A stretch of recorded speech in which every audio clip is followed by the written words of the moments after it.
fight together. There is power when we organize. It's time for the Rick Smith Show. Now, here is the voice of the working class, Rick Smith.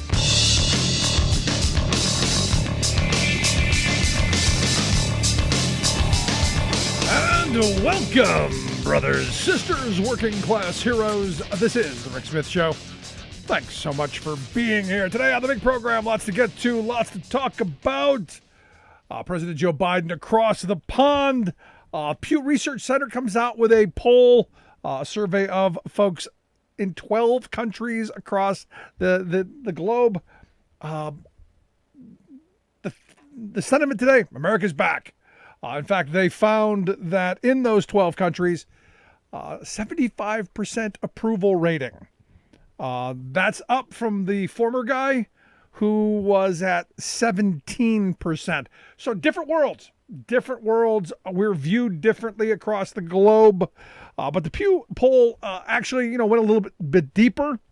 They asked the question, do you think the U.S. president is well qualified?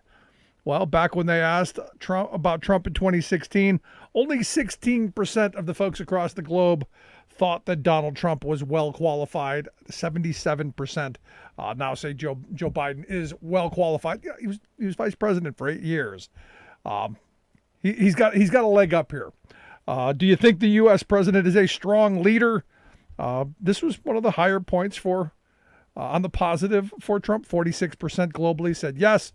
Biden has topped that. 62% of folks globally say that Joe Biden is a strong leader. Do you think the U.S. president is dangerous? 72% across the globe said yes, Donald Trump is dangerous.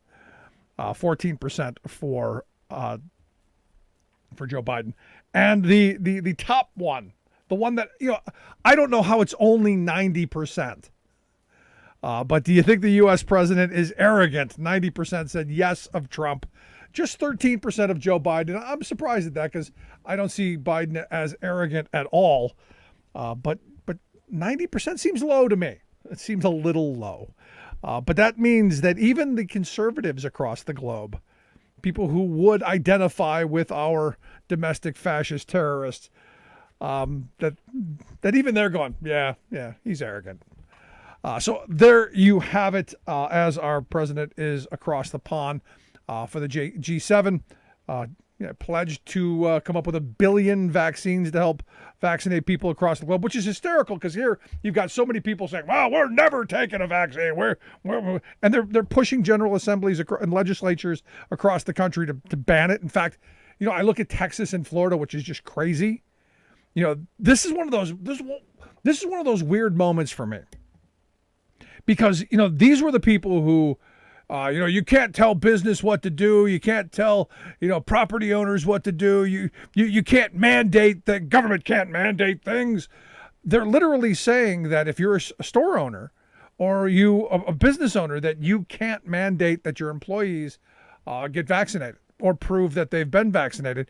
But oddly enough, on the other side, if one of your employees is gay and wants to have a cake, no cake for you, which is just, well, again, like a lot of conservative ideology, very inconsistent. Now, some interesting news. There is another bipartisan group in the U.S. Senate. This time you've got the Gang of 10. You've got the 5 Republicans, Romney, Portman, Collins, Cassidy, and Murkowski. The 5 Democrats, Simona, Manchin, of course, Shaheen, Werner, and Tester. They claim they have come up with a transportation bill, an infrastructure bill. They've come up with some spending. They're eyeing about $579 billion in new infrastructure spending, $1 trillion plan, which is getting closer to what Joe Biden wanted. Problem here, the Republicans have said no tax increases, nothing. Now, before I get into that, because this is the big part of it for me, you got 5 Republicans. That's great. Where are the other 5 coming from? I mean, this is my problem. This is where I think Biden has to go, well, wait a second. Who are the other 5? bring the other 5 along. And this is where Manchin and Simona, and good for them, they brought 5 to the room. This is where they're playing into the McConnell Republican playbook of we're going to negotiate forever. There's a bipartisan chance, and look, I hope there is, because on a certain level, infrastructure is not partisan. It never has been. I don't know how we've gotten to this moment where we can't go, yeah, we won't fix our roads. I don't remember when that became a bad thing. So this should be a 75 vote kind of thing. Sadly, it's not, and we know why. And that's because anything that gets done will shine positively on Joe Biden and the Democrats come 2022, and this is all about the election. So what they're going to do is they're going to stall and delay and do all this stuff as long as they can, so that in the moment that it's inevitable that Democrats go, well, we have to move this through budget reconciliation, it's later in the year. And if it's later in the year, you get no boost this year. There are no projects that begin. There's no road, there's no construction, no bridges get built. None of that stuff happens because we haven't allocated the funding for it yet. So if they can push it off into the fall, where it starts next year, where people aren't going to quite notice it and all they're going to be is ticked off because they're going to see orange cones everywhere, they got a better chance of winning in 2022. You don't need a crystal ball. You don't need to be a rocket scientist or a genius or even all that intelligent. Because look, the GOP's figured this out. This is their plan. This is the MO. It's what they've done. It's who they are. Simple stuff. But you've got the gang of 5, really. Nobody's identified the other 5 that are going to come along. And maybe they're out there. Maybe Joe Manchin has the crystal ball and he's figured it out. But for me at this moment, okay, $1 trillion plan is better than what Shelley Moore Capito came forth with, which was a lot less. Started off at $150 billion, which, Biden started off, what was it, like $2.2 trillion, and then moved his way down to 1.7 and all the way down again. And now the Republicans have come out and said, well, there's no way we're going to raise taxes. Not going to raise taxes on the wealthy. And this is one of those things where there's something that's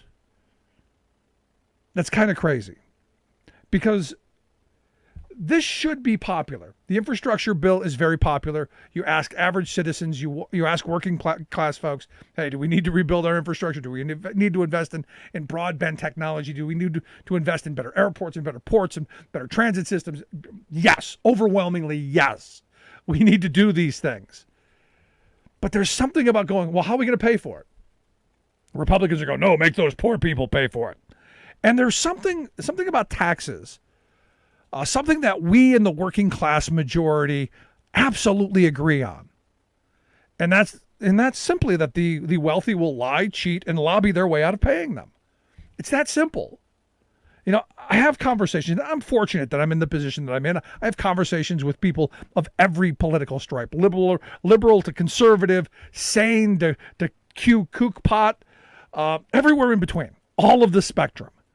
And they all agree that our tax code is working exactly the way it's supposed to allow the uber wealthy to hoard as much cash as they possibly can. And you've got a political party, the Republicans, who are hell-bent on ensuring that the pledge that they took, because they all took the Grover Norquist anti-tax pledge, we shall never, ever, ever raise taxes on the uber wealthy. Fees and all kinds of costs on working people, on we in the working class majority, absolutely, we're going to feed them to death. And Mitt Romney, the king of that, while he was governor, never raised taxes in the state of Massachusetts, but did raise fees and costs on citizens 500 times. So that's the MO. We know it. And the thing that gets me is you have these Republicans who have literally sworn an oath that they take so seriously. And the oath to not raise taxes on the wealthy, they hold more sacred, more dear, more close to their heart than the whole oath they take to uphold and defend the Constitution of this nation and to defend and build our nation here at home. It's really quite remarkable. Now, understand, this is not new. I mean, it's not. This is who the Republican Party has been for a very long time. And our tax code is working exactly as it's supposed to. We can be angry. We can be ticked off that the wealthy don't pay their fair share. We can be ticked off as today we find out that Jeff Bezos got one of the child tax credits that was supposed to be for people who make under $100,000 a year. While he was a multi billionaire, he was able to take that tax credit because our system is working exactly how it's supposed to. Bezos owns stock. He owns stock in Amazon. Owns a pretty sizable chunk. That's where his wealth's at. If he doesn't sell that stock, he doesn't realize the income, and we don't tax him. And when he does sell it and he does realize the profit, we tax him at a lower rate than most people who have to show up and punch a clock 5 days a week, 40 hours a week, and to support their families. Again, inherently unfair, but it is what it is. Exactly how the system is meant to work. Reward wealth, punish work. So the wealthy, they own massive amounts of stock, long-term stock that they don't sell. They borrow money against. They literally go and they borrow money, pay the interest rates that they get to deduct most of the time. So they don't have what we would consider real income.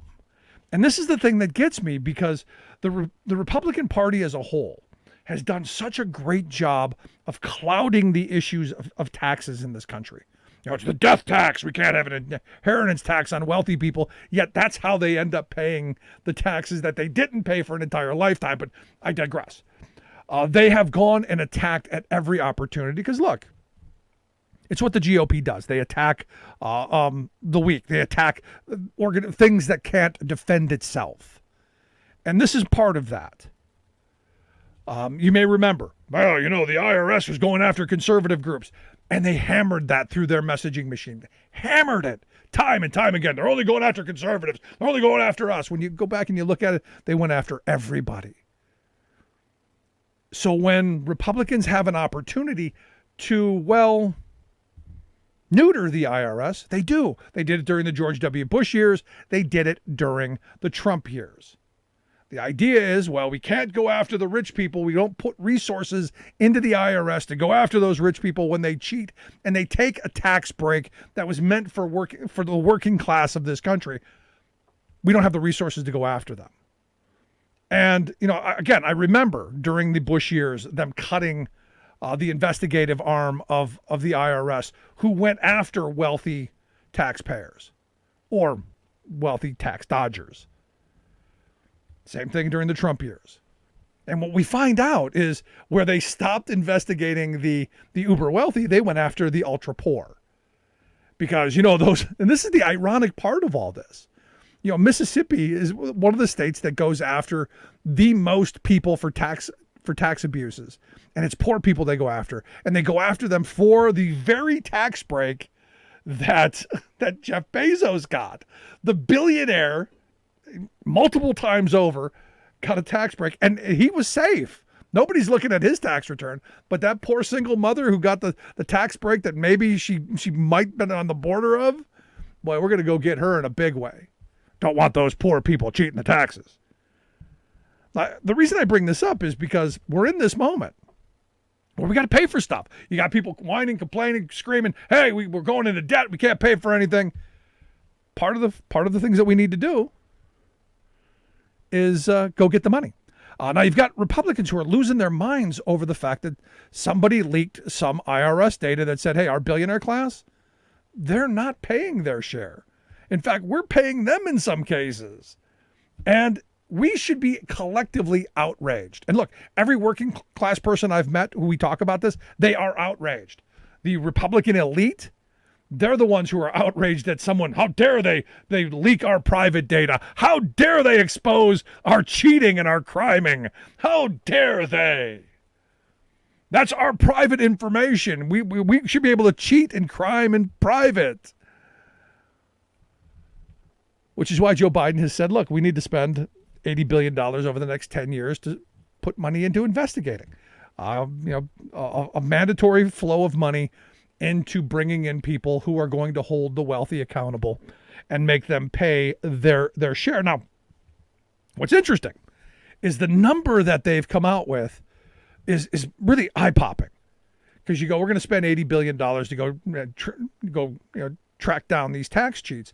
They're saying they think that there's $700 billion out there over the next decade that we're being cheated out of. And I would argue it's probably higher than that. But I would also argue that the fact that we've given them this money, they've, again, lie, cheat, and lobby. They have lobbied to create a tax code that is exactly the way they want it. And we need revenue. And there's a lot of ways that we could be going after that revenue. I keep saying we need a much, much higher corporate tax rate. We need to make sure the Jeff Bezoses of the world pay their share. Because understand, corporate taxes that's how shareholders end up paying taxes. That's where that's targeted. So when we say, no, we can't make them pay. No, those are the exact people we want to have to pay. We need a consumption tax. So when Jeff Bezos buys a $500 million boat, we go, yeah, we're going to tax that. That's what we need to be doing. Now, with a consumption tax, and I know a lot of people are like, oh, that's a regressive tax. We can do like Pennsylvania has done. Exclude food and clothing so that working class families don't get socked with it. But I'm telling you, $5,000 suits, a fifth home, these are things we should be taxing like crazy.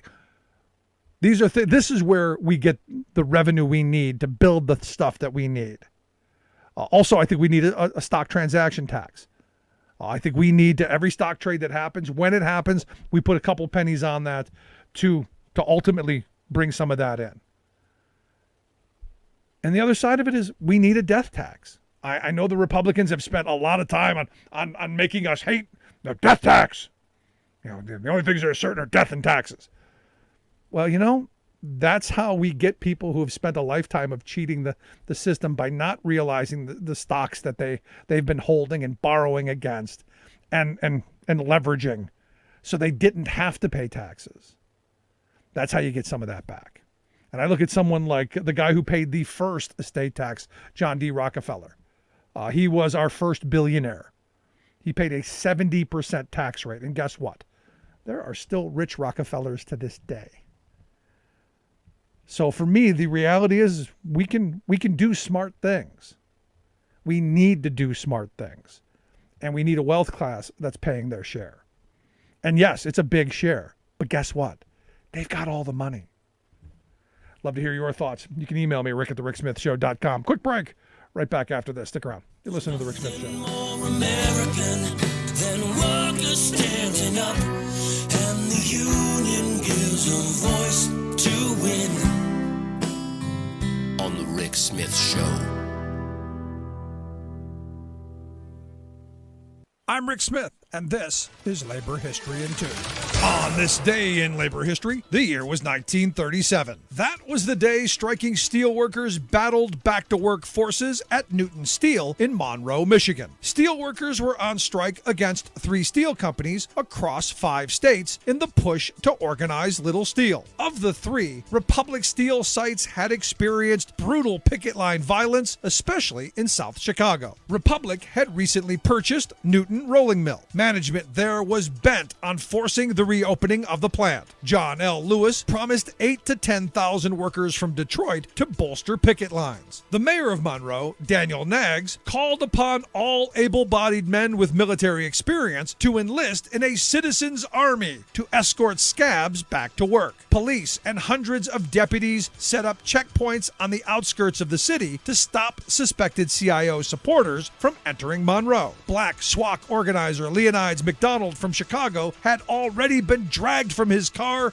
beaten, and driven from town on foot by scabs earlier in the day. At the same time, Mayor Naggs, company officials, as well as SWAT and company union organizers met in the state's capital with Governor Murphy to negotiate a settlement. As they met, 200 more special police were sworn in and instructed in the use of sidearms and tear gas. Police deputies and scabs armed with guns, clubs, and tear gas shattered the picket line that evening. Then deputies seized strikers' cars and drove them into the river. 18 strikers were hospitalized. Outraged UAW supporters from Pontiac declared a labor holiday in protest and headed to Monroe. But UAW officials ordered them to turn back in an effort to stem the anti-union violence. The organizing drive had been dealt another serious setback.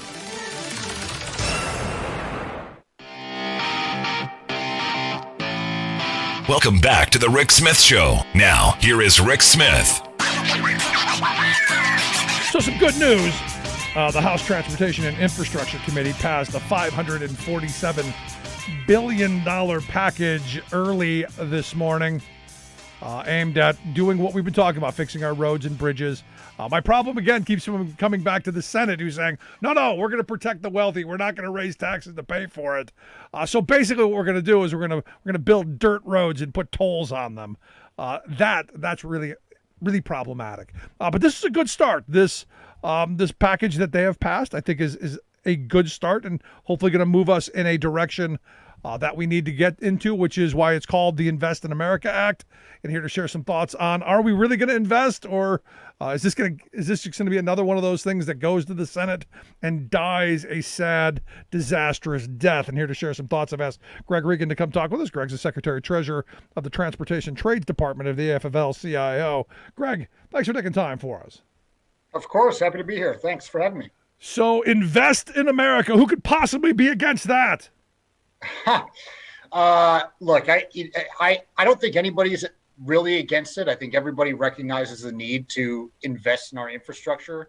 What we've seen recently is a disagreement over the definition of what actually is infrastructure, and that's, I think that is a little petty at times, and frankly, it misses the point about what we're trying to accomplish. But the House passed the T&I committee yesterday passed a really good bill this morning, actually, but it's got a lot of stuff that we really care about. It would make huge investments into transit and passenger rail, highways and bridges, electric vehicle infrastructure.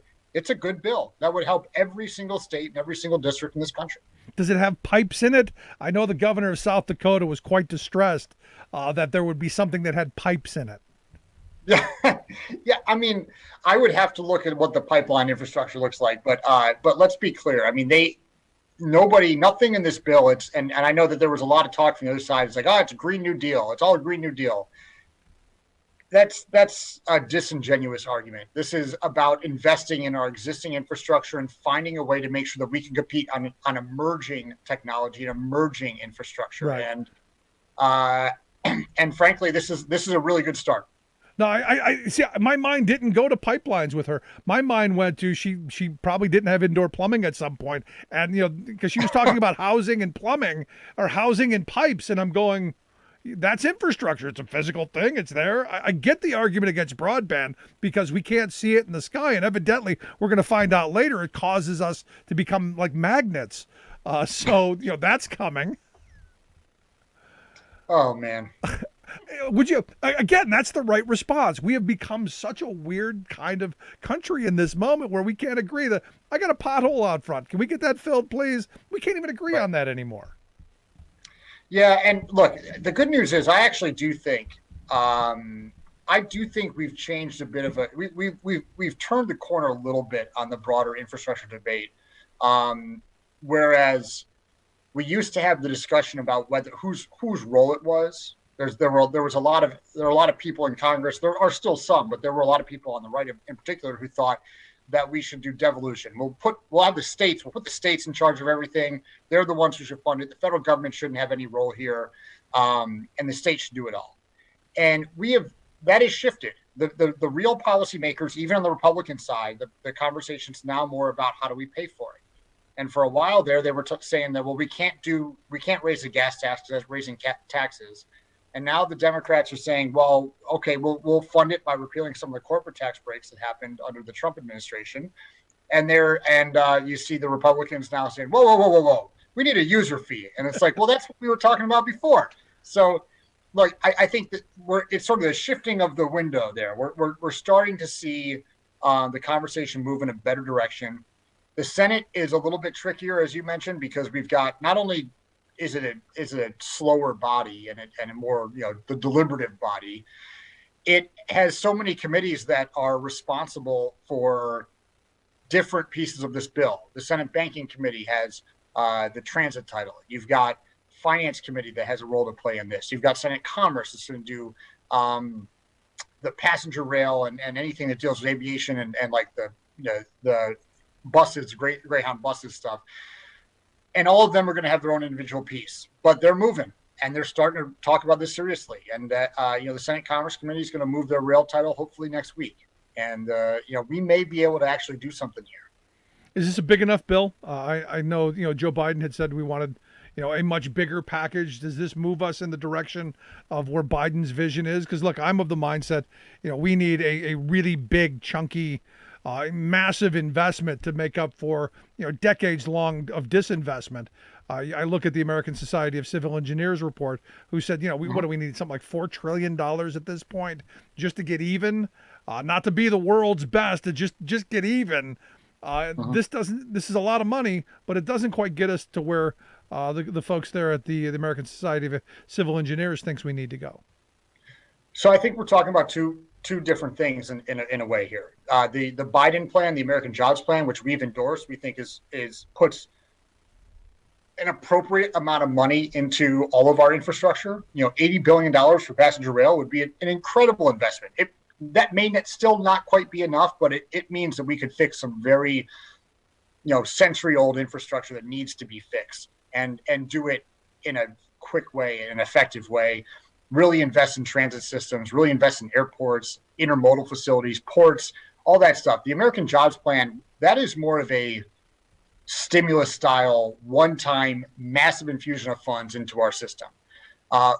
That's not what Peter DeFazio's committee marked up yesterday. What they're doing is a surface reauthorization, and they're always going to be linked, because really what you're talking about is resetting the bar, raising the floor with the jobs plan, and then the 5-year or 6-year reauthorization that we're talking about with the Invest Act, that's following through on it and establishing a longer term plan for how we invest in all of our systems. And frankly, I think they have to be hand in hand, but we're still talking about slightly different things. No, I understand they're different, but at the end of the day, that you're still going to have a number, and that number is not going to be as big as we need. That's the point I was making. That it's true. You've got this organization who's saying, look, we've evaluated the infrastructure of the country, and this is what we think it's going to cost. We're not talking in those terms. We're talking in percentages of those terms. That's true, but that if we're going from the baseline of the American Jobs Plan, and if we get 80% of that, 80% in terms of the funding dollars, that is still the most that we've spent as a government in decades. Right. So and we're going back to the Great Depression in terms of the amount of money you're talking about investing in infrastructure, maybe the Eisenhower era, but that would be a huge step in the right direction, and one that could solve a lot of our immediate problems here. Now, one of the things that I was surprised at, because I always, any of these transportation bills, I always make sure that somebody didn't get a little crafty and figure out a way to strip prevailing wage out of the bill. Still front and center, because look, the other day we had the innovation bill that is pointed at being more competitive with China. You had John Cornyn, the Texas senator, who threw it out there, and you got 8 Republicans to vote to leave prevailing wage in that bill. I was surprised that there wasn't a vote on this as well. Well, I think especially in the House, they realized they've lost that one. I mean, there was an amendment to strip out Davis-Bacon in prevailing wage laws.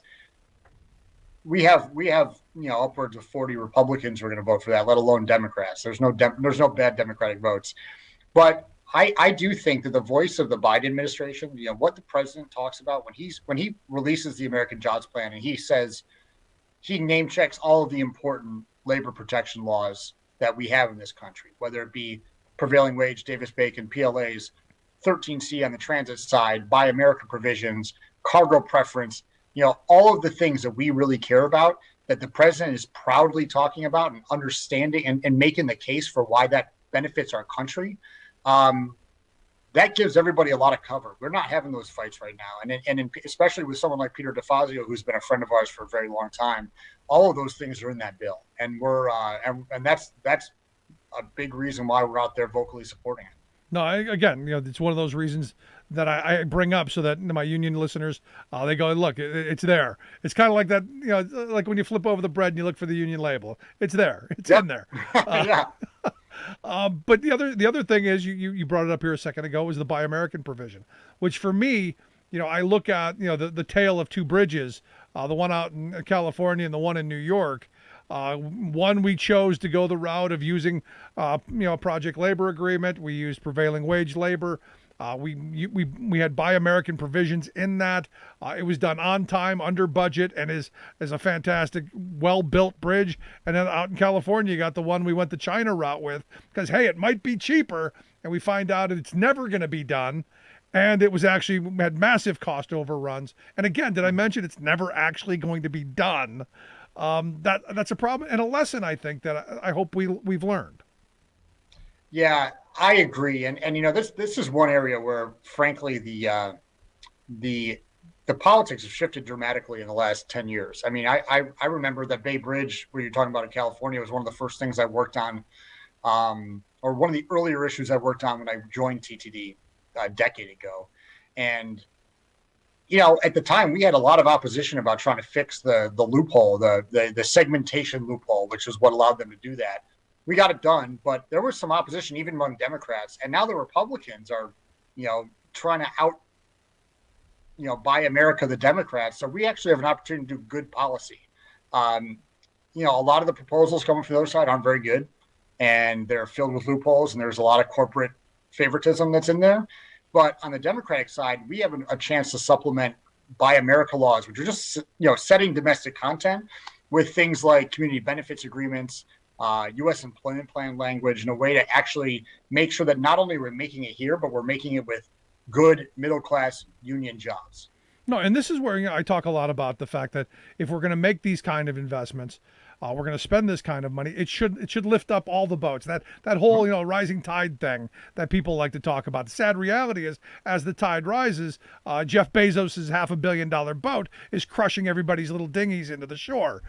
So that benefit really isn't there, which is why I'm glad to see that there's a commitment to say, look, we're going to make sure that everyone does better.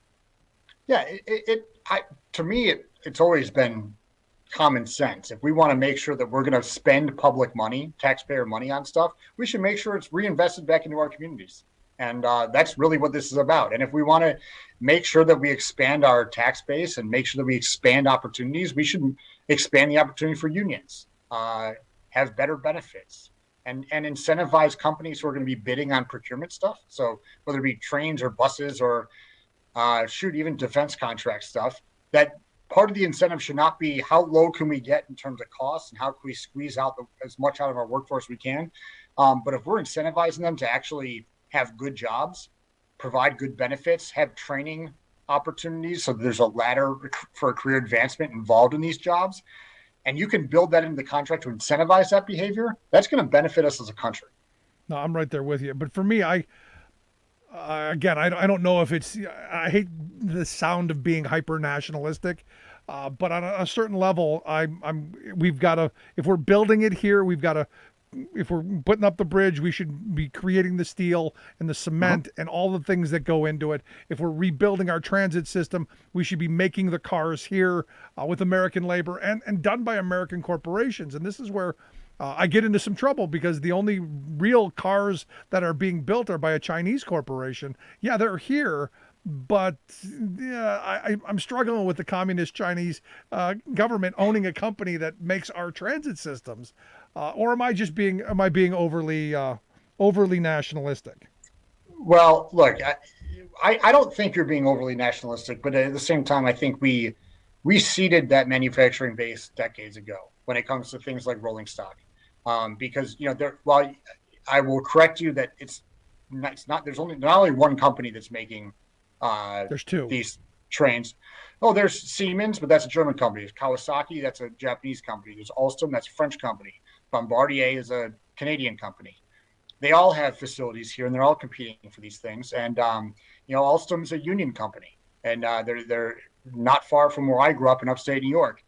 But the point is that none of them are American companies, and that just reflects that where our priorities were at the time when we had an opportunity to maintain our leadership in railcar manufacturing. We chose not to, and our policies reflect that. And we have an opportunity, especially with new technology, when you're talking about things like electric vehicles and you're talking about the next generation of high-speed rail.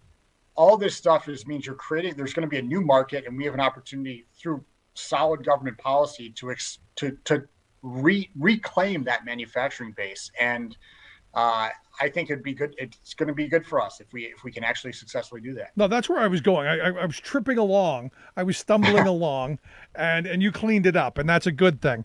Because at the end of the day, look, I believe in domestic production for domestic consumption.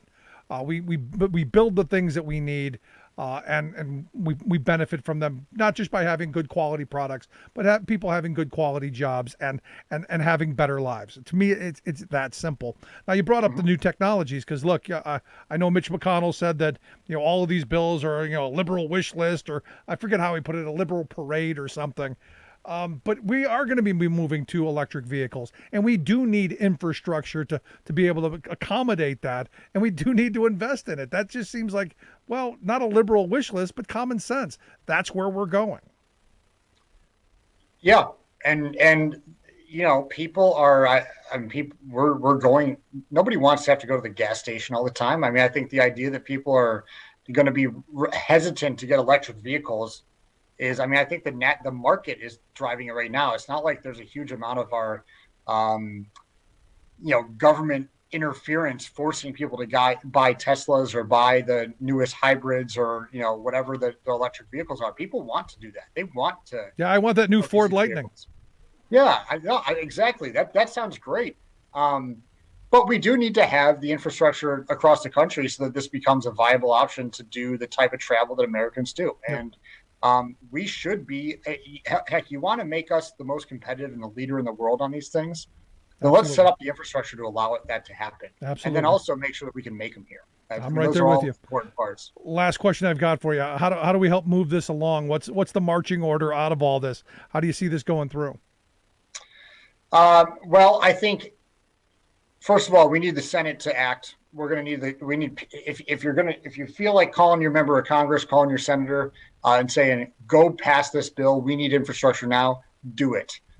This is, in my view, it's been the can that's been kicked down the road for 40 years. And we have an opportunity right now with the president who has made it his number one priority to do something big that will make a difference for generations to come. Call your members of Congress. Talk about this. Isn't a partisan issue. This is an issue that is critical for our country. And if you want to talk about in competition, the threat of the looming Chinese threat and all that stuff, what we can do to actually solve this problem is invest in ourselves, and that's what I think this bill will do, and what I think the American Jobs Plan will do. Good stuff, Greg. I appreciate the time. Thank you. Have a good one. Good stuff. Greg Regan, Secretary Treasurer of the Transportation Trades Department there of the AFL-CIO. Check out their website, ttd.org. We'll get links out. United we bargain. Divided we beg. Rick Smith.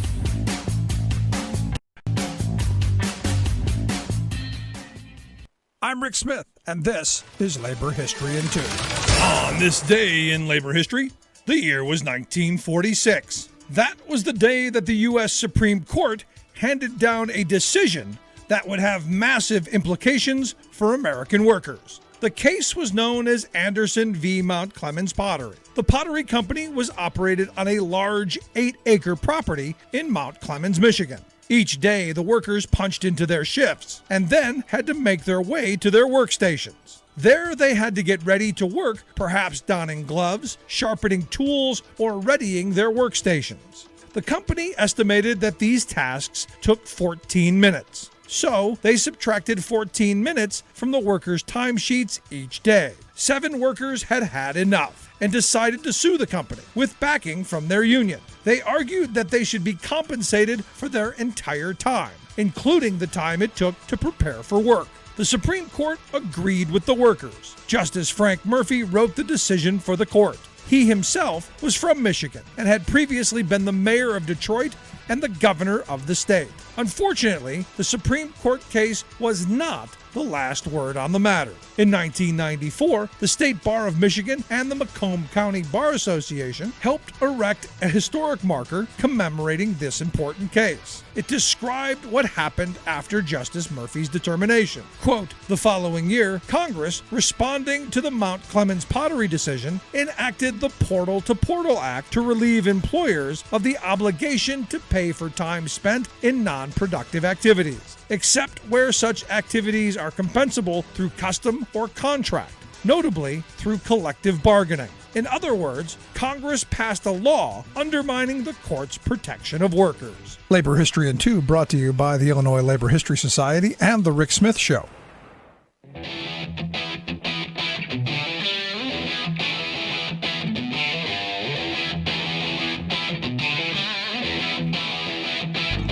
Welcome back to the Rick Smith Show. Now, here is Rick Smith.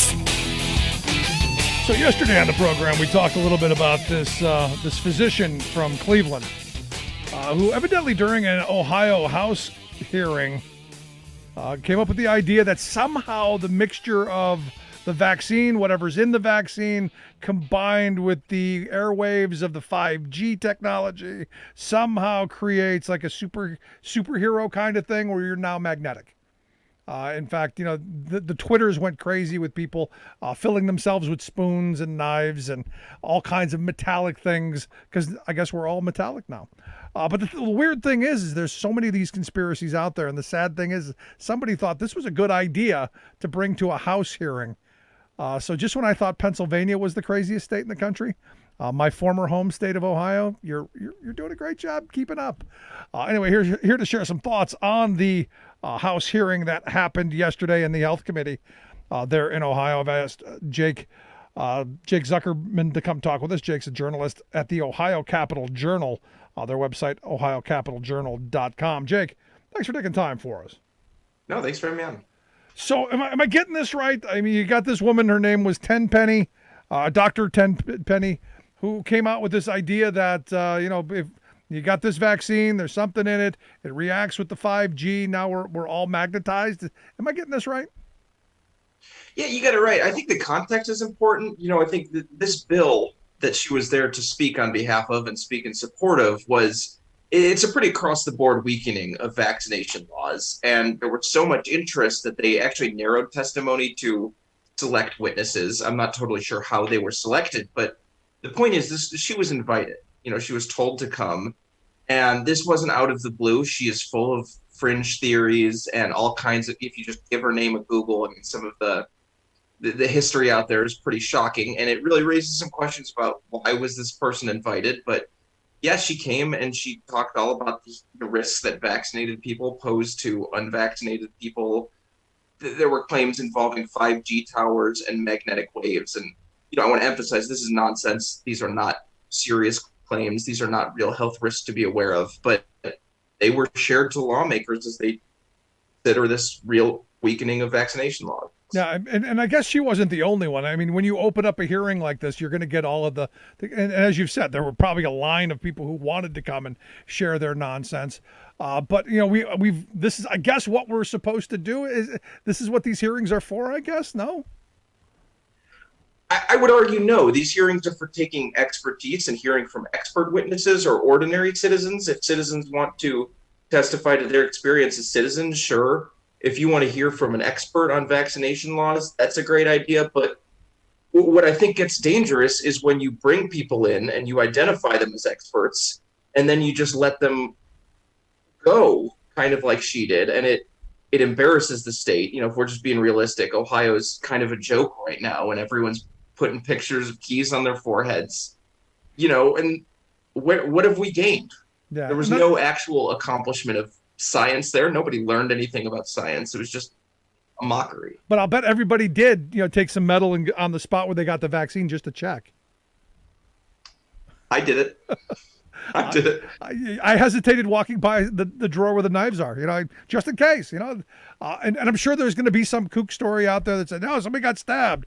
But this is the weird thing because, you hear these stories and someone gives them a platform to come out and say this. I mean, as you pointed out in your piece, you had a pastor who was running around saying that they put formaldehyde and fetal cells in the vaccines, which is really a stretch from the reality of the stem cell research that went into this.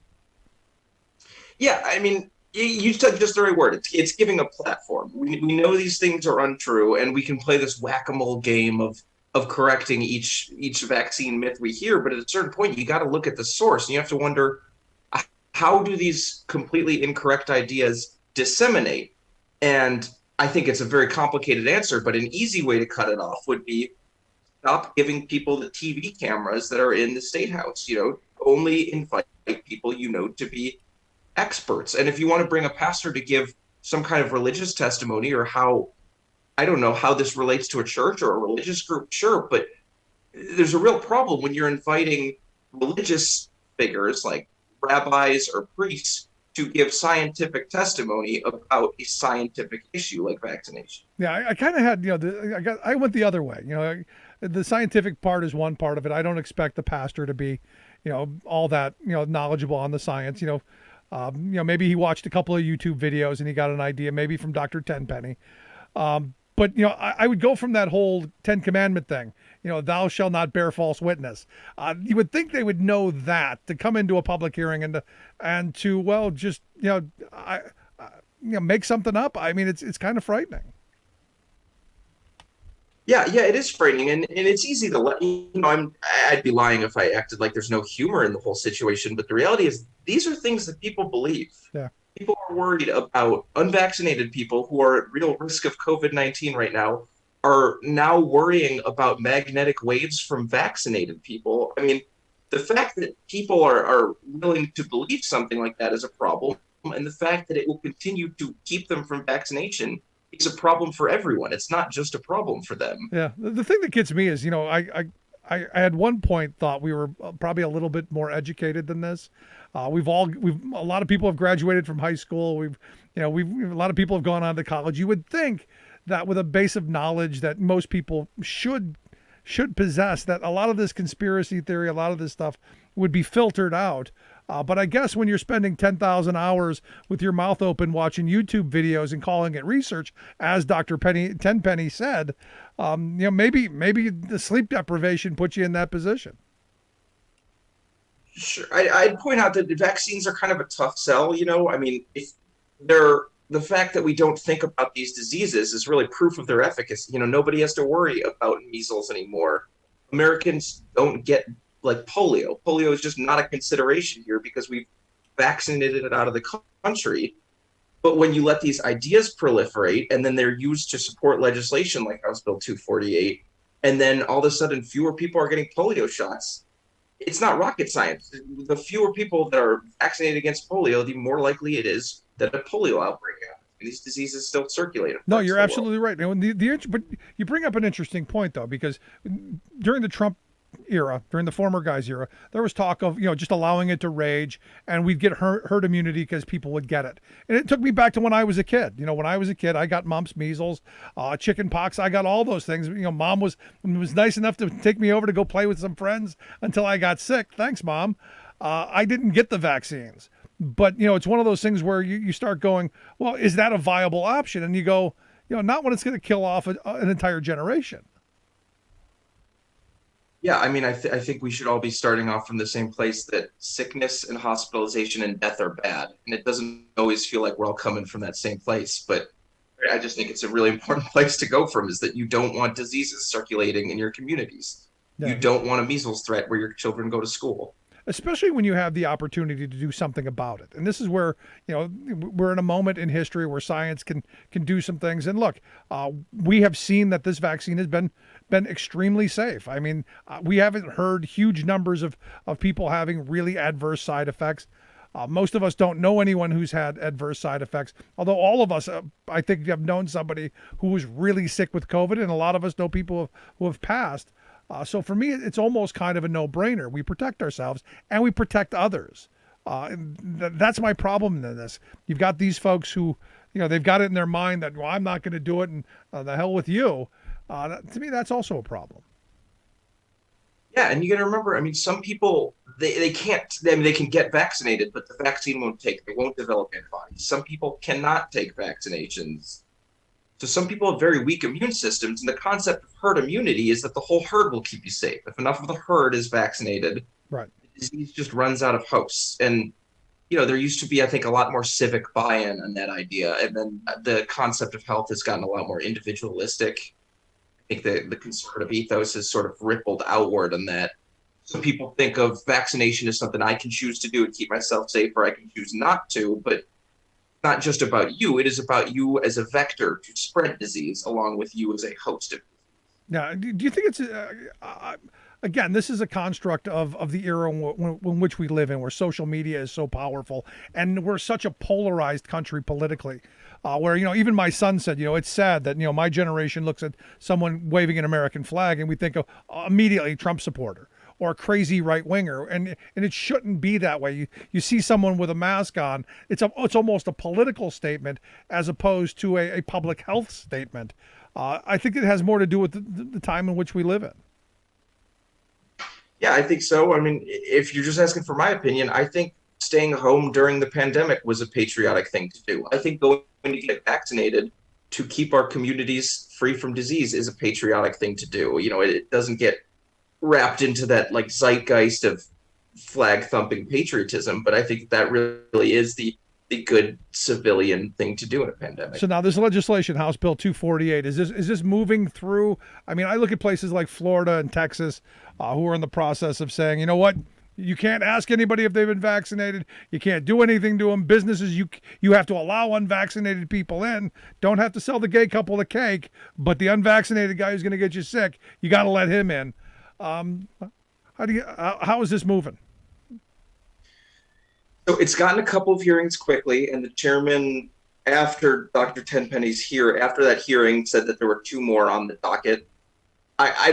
I wouldn't rule out a change in the plans after the kind of attention that something like this has gotten, and not favorable attention. That might scuttle the calculations a bit. But yeah, this thing really was moving. The chairman wanted to get it out of his committee by the end of the month, which is when the legislature breaks for the summer. So I don't think they're kidding around with this stuff. And, they passed Senate Bill 22 a few months ago, which was I'd call it across the board weakening of our public health laws, not our vaccination laws. And they proved their willingness and ability to override the governor's veto on this. So I wouldn't sleep on something like this. I wouldn't write off its chances. Yeah, and the weird thing is you've got a Republican governor, so your legislature, has gone even further than he is, and to me that's a little concerning as well. It seems like you're going really off the rails. Mm-hmm. And I'd point out today, I read this in the Columbus Dispatch, that Mike DeWine has broken his silence on House Bill 248 and came out with some comments against it.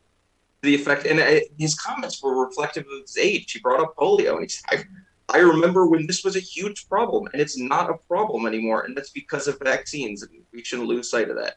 Yeah, my generation was the first one that didn't have to worry about that.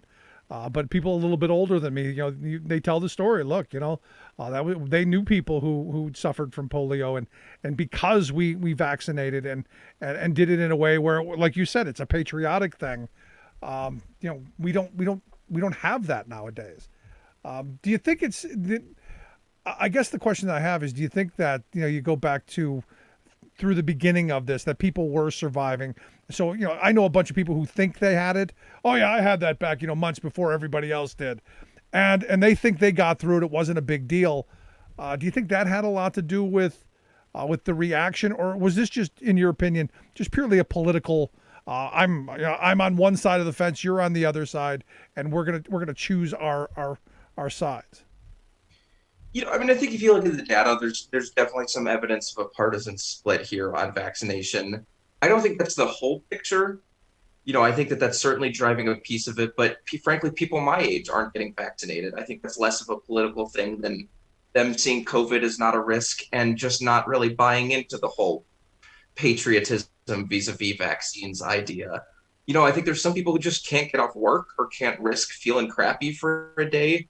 And we have an economic system that doesn't give everyone paid time off, or doesn't give people the time to go get vaccines. I think like 20% of Ohioans don't have a car. So if there's no vaccine provider within walking distance or on a bus route, then what? So I think there are access problems, but yeah, I think you got to really have blinders on to be missing the political split here on the back data. Now, what you talk about your generation is, not, maybe not doing it. And I would think you're a young guy. I mean, the survivability of getting it at your age is clearly something that you're going to take into consideration. Because, when I was your age, middle 20s, I was invincible. I was bulletproof. That was my mindset. So I guess I'm not so surprised at that. Mm-hmm. Yeah, it makes sense. I mean, only speaking for me here, but what really scared me was the idea of seeding an outbreak. If I got COVID, I mean, I might not be fine, but I'll probably be fine. But when you read some of these medical reports, the stories are all kind of the same. Someone is doing the stuff they know they shouldn't do before symptoms catch in, or an asymptomatic carrier, but either way they go in, a bunch of people in whatever bar or wedding they went to get COVID, it ripples out, someone's grandparents died. I mean, do you want that? Do you want that to happen? Do you want that on you? Yeah, it's an excellent point. And I guess it shows how we are as a society where, for decades we've been talking about hooray for me and the heck with everybody else.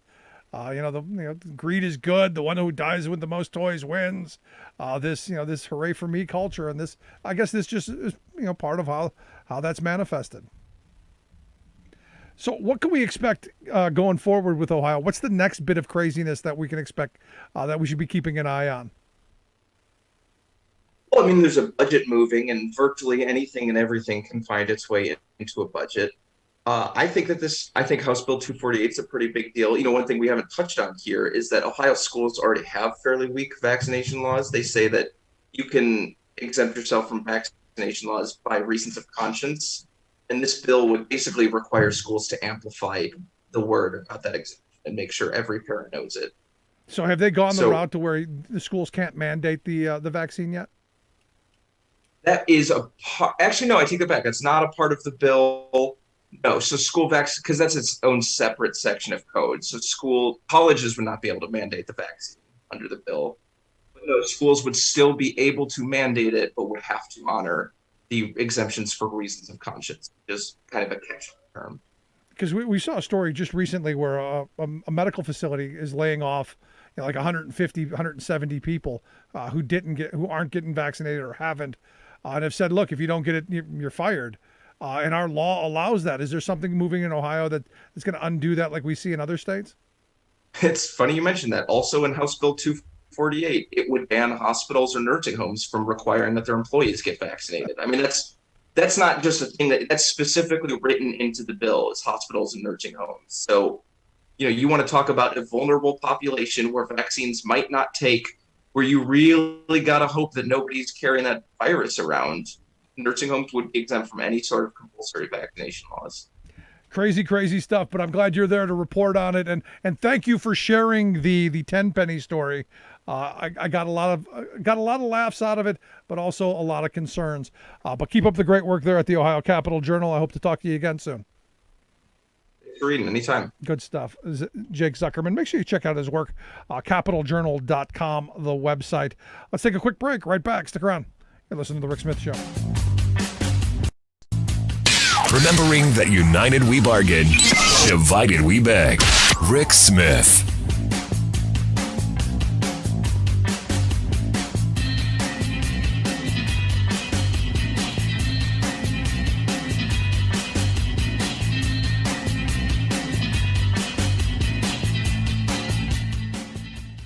I'm Rick Smith, and this is Labor History in 2.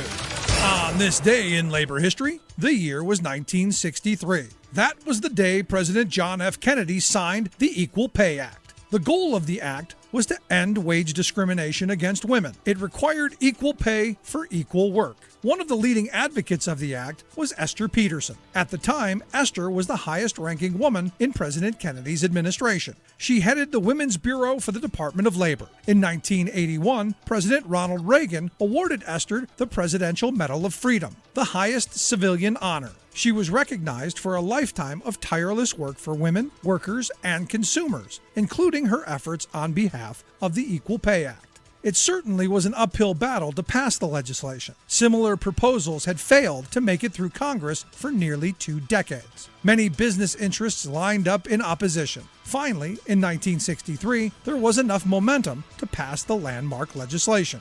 At the signing, President Kennedy reflected on the significance of the measure, saying, "While much remains to be done to achieve full equality of economic opportunity, for the average woman worker earns only 60% of the average wage for men. This legislation is a significant step forward. Our economy today depends upon women in the labor force. 1 out of every 3 workers is a woman. Today, there are almost 25 million women employed, and their number is rising faster than the number of men in the labor force. The act had a profoundly positive impact for women workers. Yet today, that impact remains incomplete. Women still only make about 80% of the average wage for men. It is up to today's labor leaders to complete Esther's fight for true pay equality." Labor History in 2 brought to you by the Illinois Labor History Society and The Rick Smith Show. For more information, go to laborhistoryin2.com, like us on Facebook, and follow us on the Twitters at Labor History in 2. Is corporate ethics an oxymoron? Do you have to be a jerk to be a successful CEO? Is exploitation the only path to profit? The good news is that many companies, big and small, in the food economy are blazing a different path through Wall Street's jungle of greed, demonstrating that money and morality can be compatible. Texas supermarket chain H-E-B, for example, has drawn an intense loyal customer base by 1. Investing in good wages and benefits for employees, 2. Showing up in such emergencies as pandemics, hurricanes, freezes to give essential supplies and hands-on help, and 3. Being an involved and supportive neighbor to the hundreds of unique communities it serves. Also, Maine Grains is relocalizing the business of milling grain by working with local farmers who had been abandoned by global grain marketers.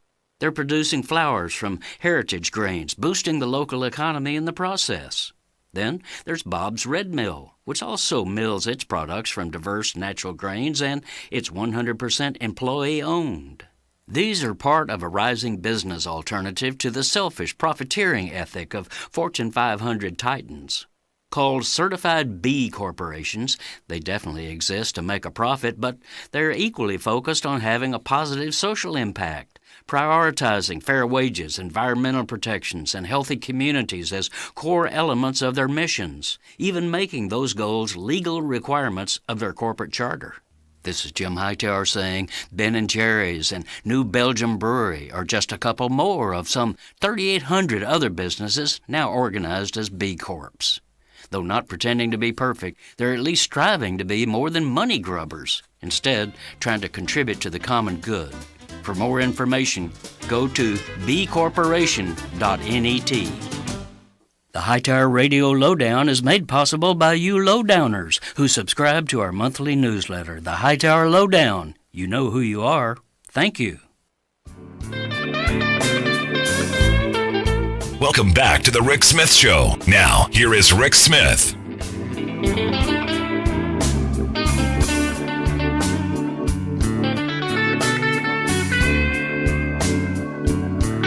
I got to tell you some fun news today. Some more of the Capitol rioters arrested. Evidently, one guy brought a sawed-off shotgun to the Capitol on January 6th, and then he was plotting to blow up an Amazon data center. Yeah, got a hold of him, and then 3 more. Evidently, 3 alleged supporters of the 3% group. They are charged in a new charges in the conspiracy. There, because look, you came all the way from California to overthrow our government. They should get a going away prize of a nice trial and hopefully a nice cot, a toilet right next to them and some gray bars and some 3 hots and a cot. Anyway, here to share some thoughts on our newest potential felons and all of the top stories of the day. I've asked our good friend Sarah Burris to come talk with us. Sarah is a reporter over at RawStory, rawstory.com, their website. Sarah, thanks for taking time for us.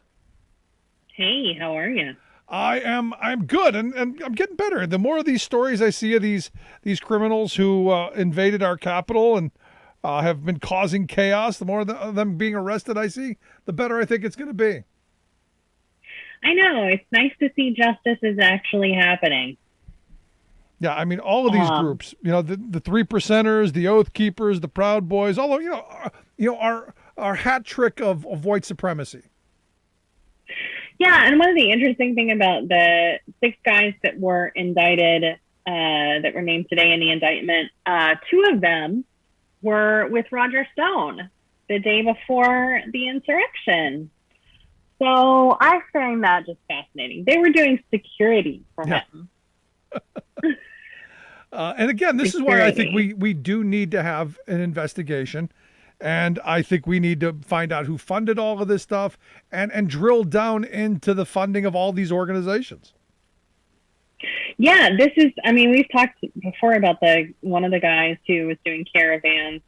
I think too, obviously the thing with the Republican report that was released this week is it just really focused on, what happened in the few hours that the insurrection was actually going on. And it didn't really address any of the main issues with what caused it, any plans that were going on before then. And so it really neglected all of this information about, intelligence that was already gathered. It didn't deal with planning that was in place. It didn't deal with, all the Republican parties that paid for people to come to the event.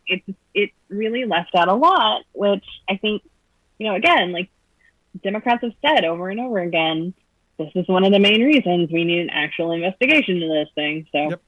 And I say the investigation shouldn't stop there. I mean, we should be going after all these characters who were involved in this whole thing. And I look at, the Trump's lawyer, that Lynn Wood, who I love the fact that they've been unable to stop the psychiatric exam of this guy. Because, I've seen him speak a couple of times, not in person, but over the YouTubes.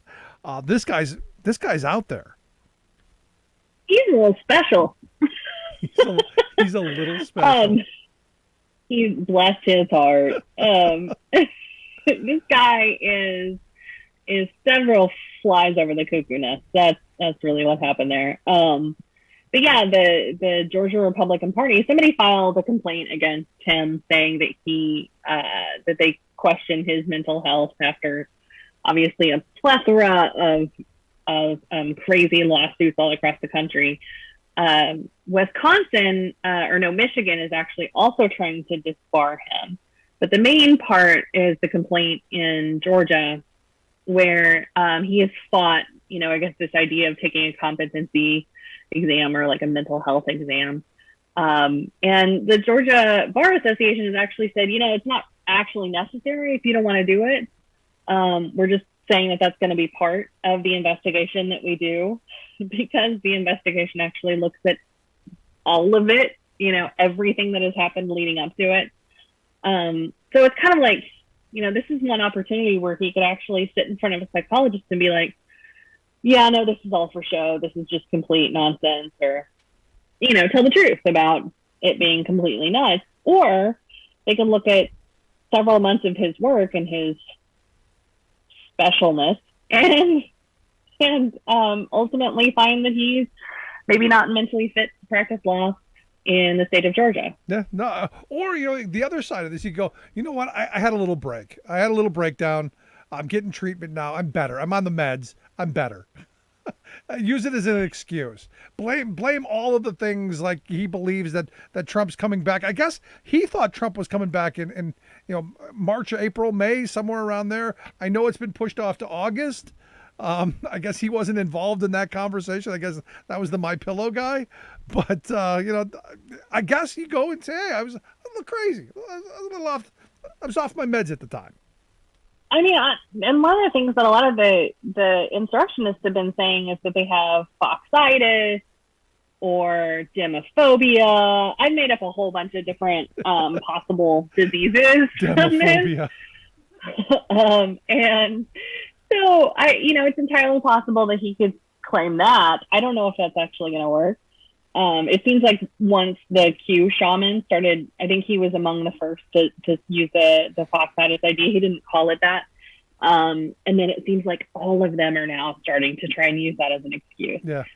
So Linwood, why not? Yeah. No, you need something that the only card they've got is the pity card. Feel sorry for me, because they play the victim so well.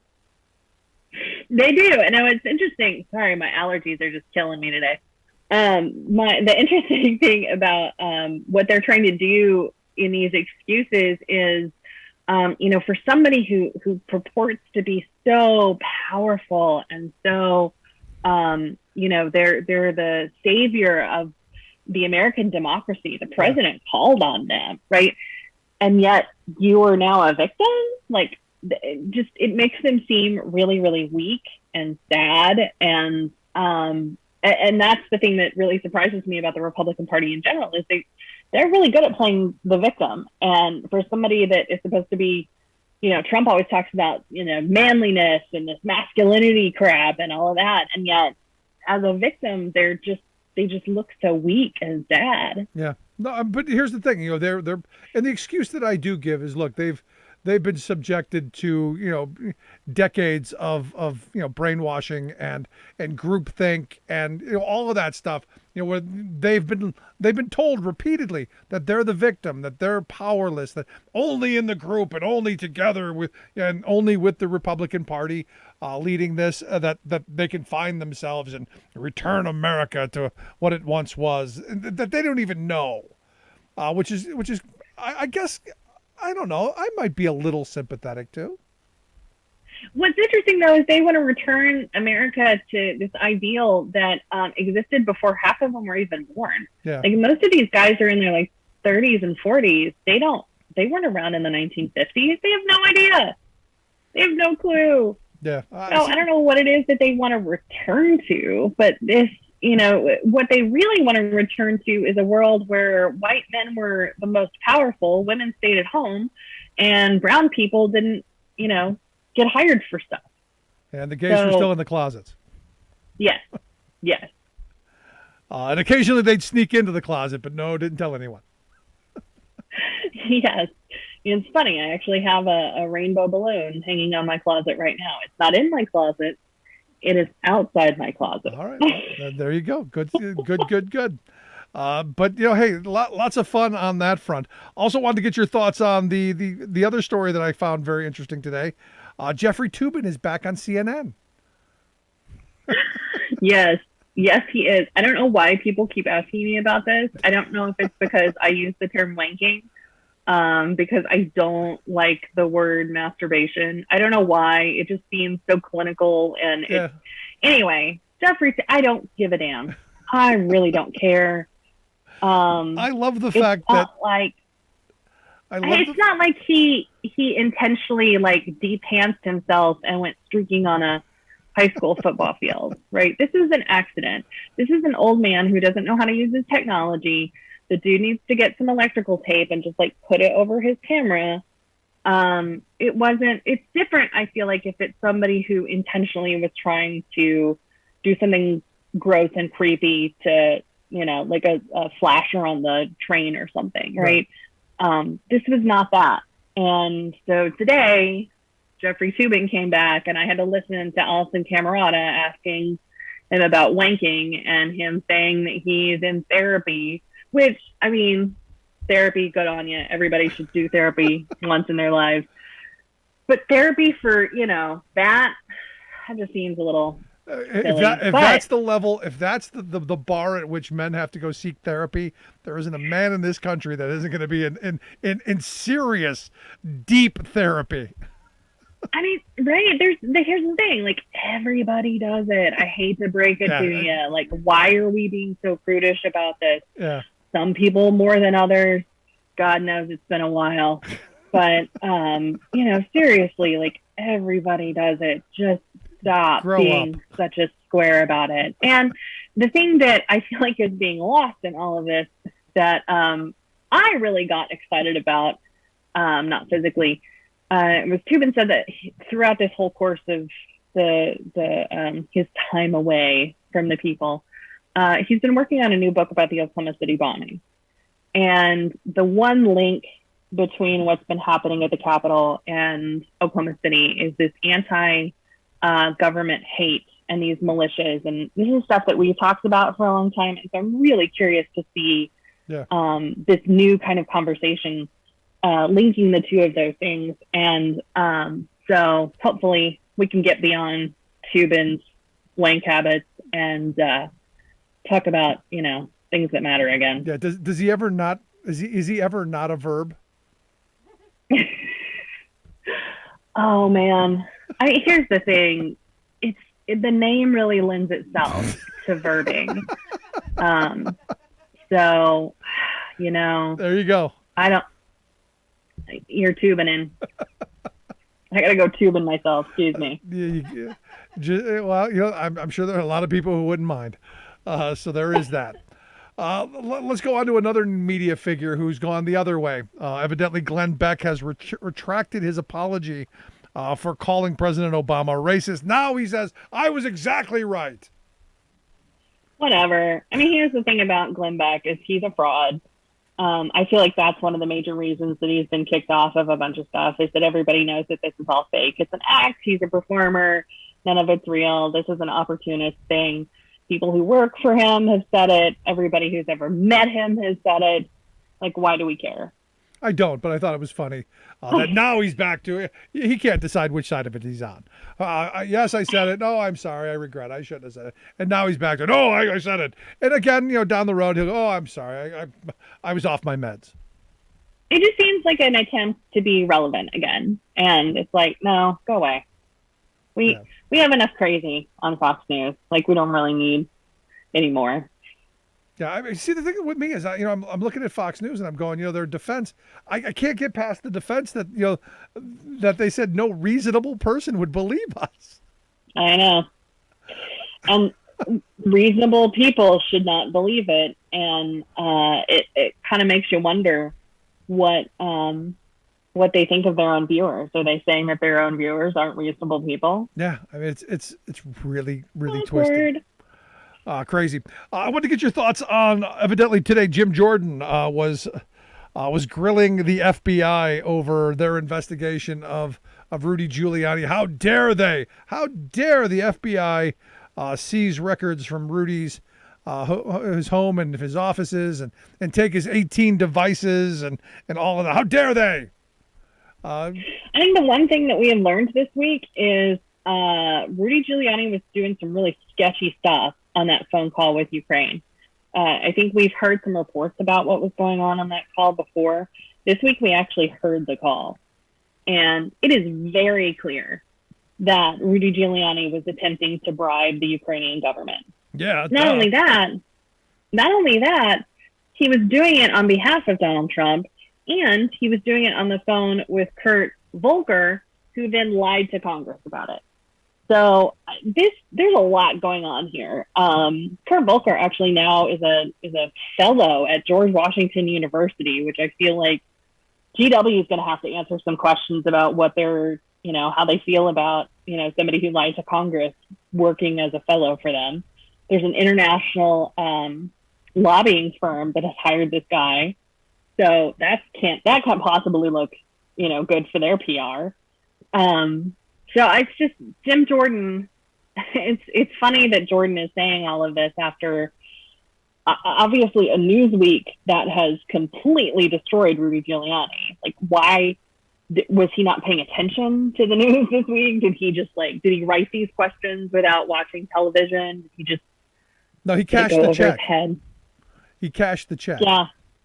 I don't even think it's that. I think he is so far up the tubing of the Republican Party that he just carries the water for everybody. And this is the interesting part because I've had these conversations about Giuliani with Trump supporters, and no matter what, as soon as you bring up that Rudy may have done something, no, you can't, because ultimately, if Rudy's done something wrong, it's not too far of a stretch to get to the dear extreme leader did something wrong. And we already know what that phone call was. You had Rudy trying to strong arm him, then you had Trump, following up on that strong arming.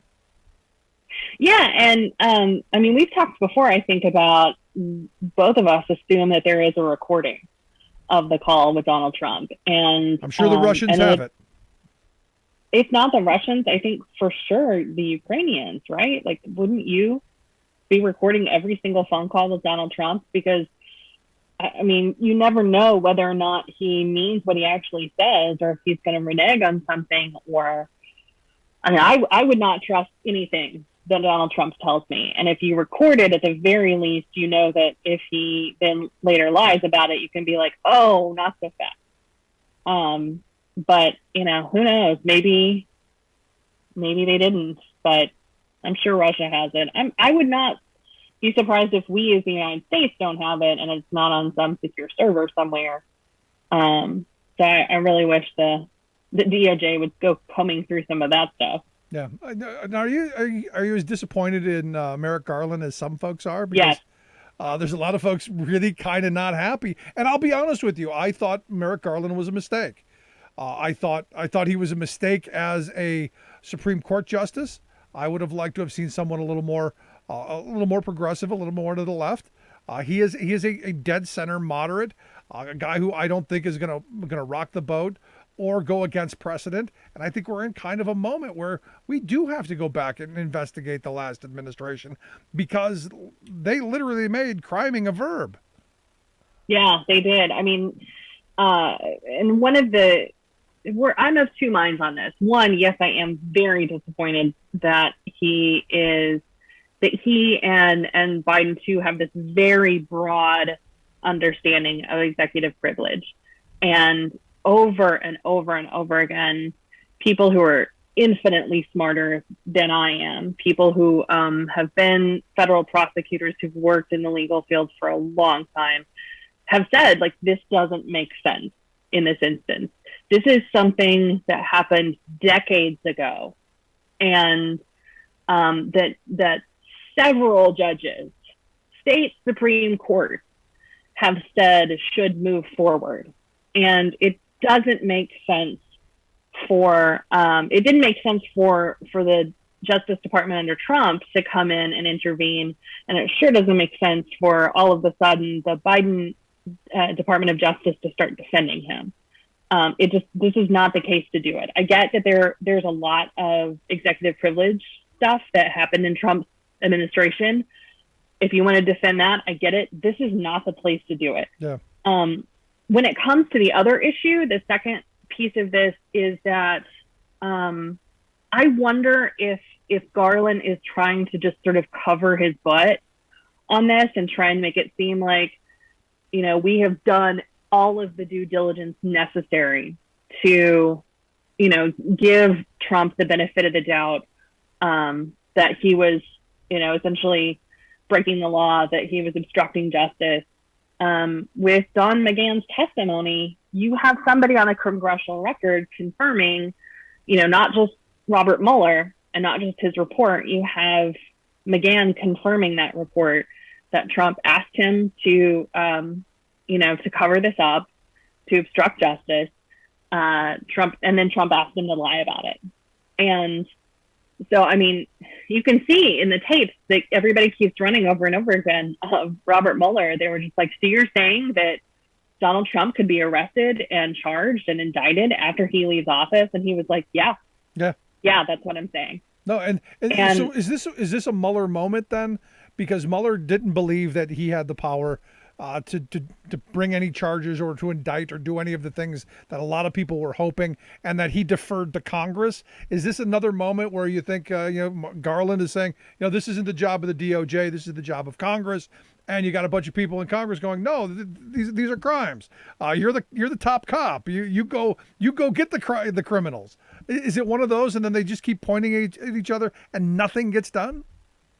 I just don't see how that's going to happen from Garland's perspective, because this no longer applies. You know, it's very clear that he obstructed justice, and we heard it in this congressional hearing today. He is not the president anymore. He can be indicted, even if you do believe in that DOJ rule, which should also be re-examined. But I don't see how he could avoid it. And I think too, one of the important points a lot of folks have made is that we have a government that we kind of found some bugs in. right? Like, we have some issues that need to be fixed. We need to run an update on our government, on the presidency, and make sure that we're doing things that are protecting us from the future. And one of the things that actually Rachel Maddow pointed out last night is there's a 6-part piece in the Boston Globe that is epic. And it walks through all of the things that could be done to sort of shore up the safety of the American presidency, to make sure that it is essentially tyranny proof, right? To make sure that no person, Donald Trump or anyone else, could ever do what he did to our country and abuse the office in the way he did. And I really hope that, Garland and Biden really look at this as something that really needs to be done. No, it's going to be interesting to see how this goes. But I'll tell you, I hope someone holds them accountable, because it's all the wrong messaging. Look, I go back to the old TV show Beretta. You do the crime, you got to do the time. And yeah, from the president on down. And look, we're finding out every day lots of criming going on during that administration, and stuff that we've even forgotten happened. So there's opportunity. I want to get some of your thoughts on some of the craziness. Yesterday we did Wingnut Week in Review because I had to get through the middle of the week with all the craziness going on. I want to start with Louis Go-Go Gohmert. Evidently, Louis thinks that the folks at the Bureau of Land Management have the power to change the rotation of the sun and the moon. The Earth and the moon. There is a way that you can do that. It would involve a whole lot of nuclear explosions on the Earth, though, and kill a lot of people. If you blow it up enough, it would probably knock the Earth into a different orbit. So you're going with probe. He thinks if NASA thinks we can blow some stuff up, we can change things. All right.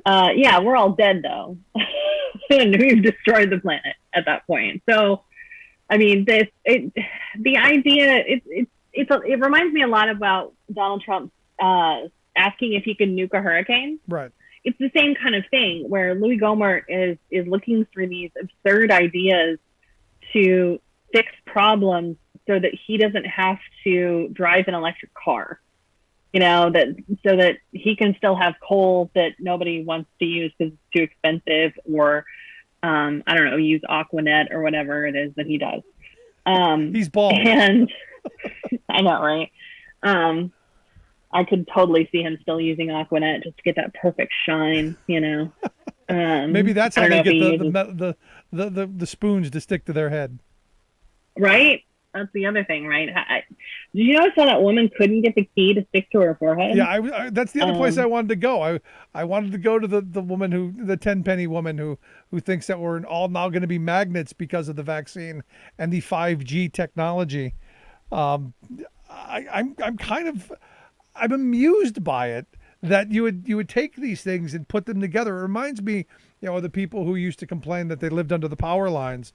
And there was some actual truth to, they were getting cancer and nobody believed them. So I'm going, is she right? And then I go, no, I don't know how the two go together. And we're so bad at 5G technology. I don't even know that they have it in Ohio.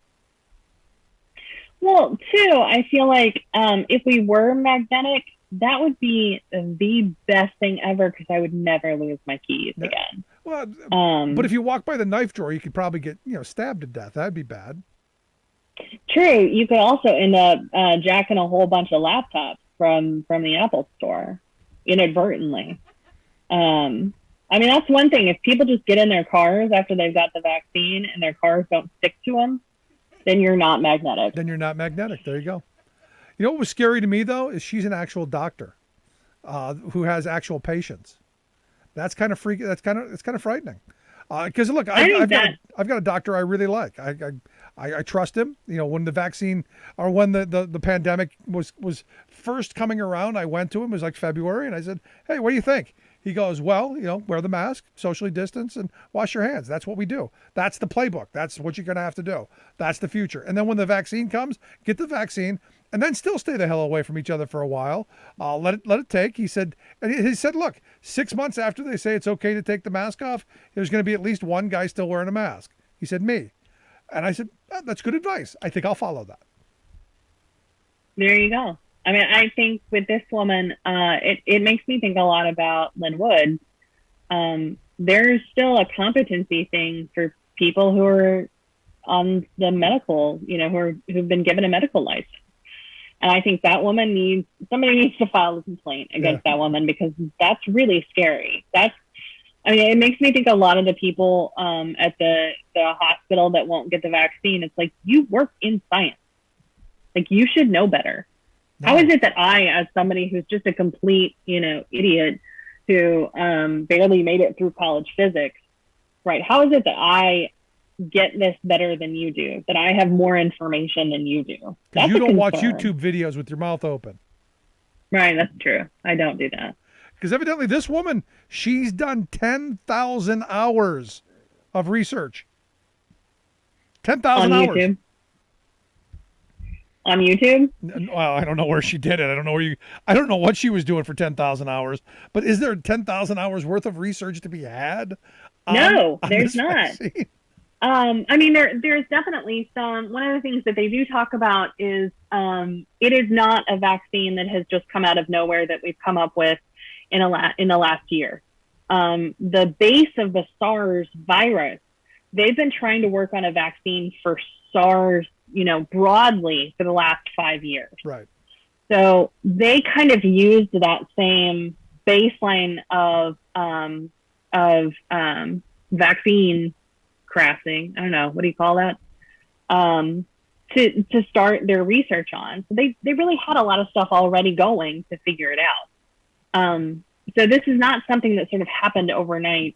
And it's not something that, obviously we've had millions and millions and millions of people who've gotten this vaccine, even in clinical trials. It did surprisingly well, ridiculously well, way better than most other vaccines do. And now we've had millions and millions of people, and not a whole lot of people have had issues. The biggest one was the Johnson & Johnson blood clot issue. Right. The rest of them don't really have that problem. Anytime Tucker Carlson says that there are people who died after getting the vaccine, I say there are people who died after watching Tucker Carlson. So, and no reasonable person would believe anything he says, because that's their defense. Yeah, there you go. There you go. But here's the thing. At the end of this, Donald Trump wants to be known as the godfather of the vaccine, yet his followers are the ones who are saying, I'm not going to get it because it's going to kill me, which is just weird. It's amazing. Talk about the best conflict ever of all time. Even people there are a couple of interviews that I've seen of people who are just like, I know he says I should get it, but I don't care. I don't care. I don't trust him. I did my YouTube research. There you go. While tubing. There you go. Sarah, as always, I appreciate the time. Great stuff. Thanks so much.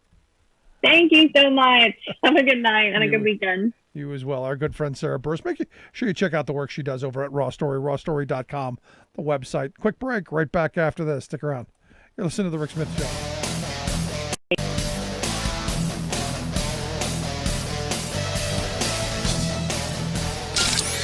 Waving the flag of freedom for people, not corporations. Rick Smith.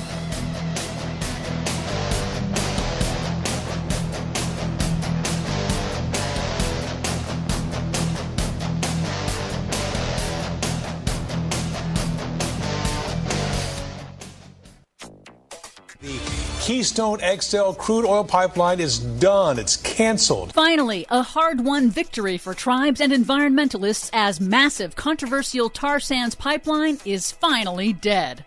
Mass arrests at Line 3 pipeline protest in Minnesota, plus Biden's infrastructure talks with Republicans collapse and start all over again. All of that good news and bad straight ahead. From BradBlog.com, I'm Brad Friedman. And I'm Desi Doyen. Stand by for 6 minutes of independent green news, politics, analysis, and snarky comment. I would have thought Trump would be a huge fan of Bitcoin.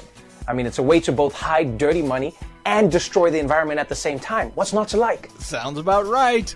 This is your Green News Report. Okay, Desi Doyen, so the 13-year dream of a massive 1,200-mile pipeline to ship 830,000 barrels of dirty tar sands oil each day from Alberta, Canada, to refineries in Texas for shipping overseas amid catastrophically dangerous global warming due to the burning of fossil fuels is now, what?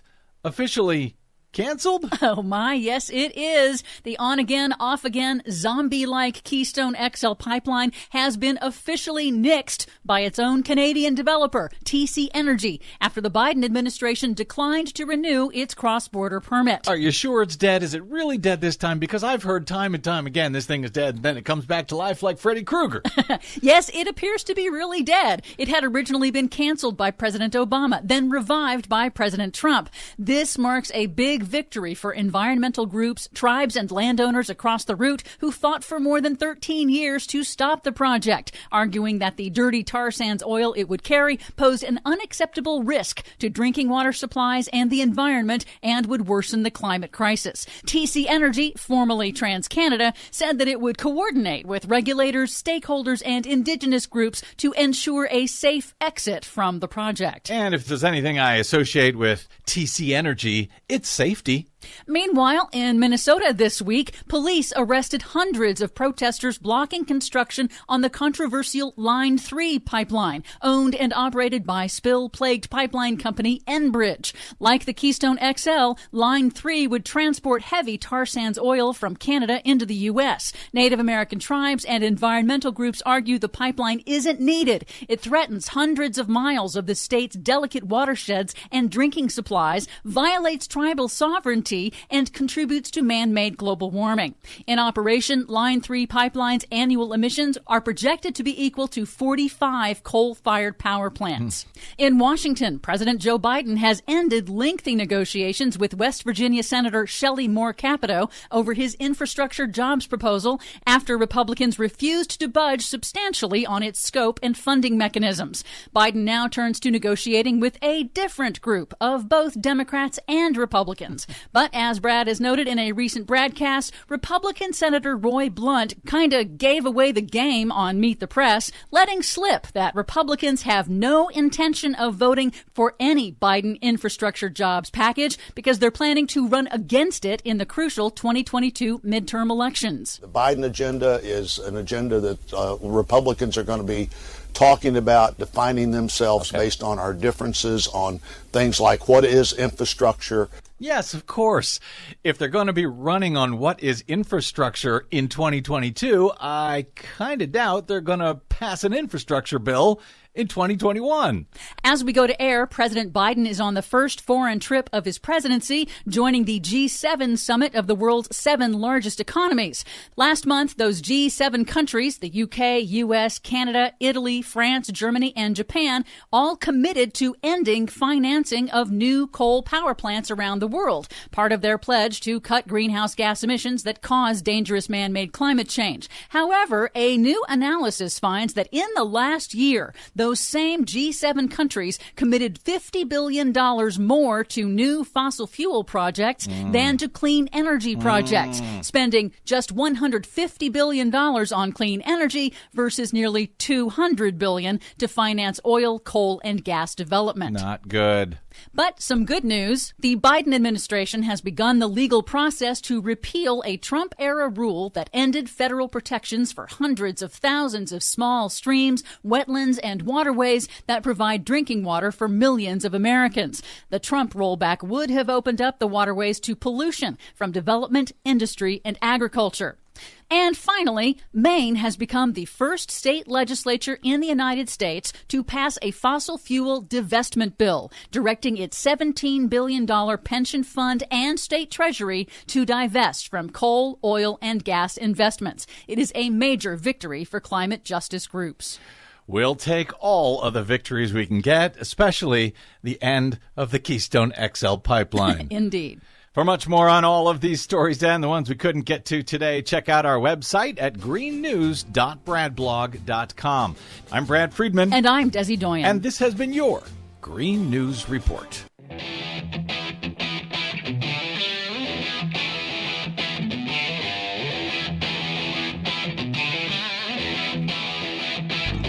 Welcome back to the Rick Smith Show. Now, here is Rick Smith. So we've all seen the story that 55 U.S. corporations paid no federal income tax last year.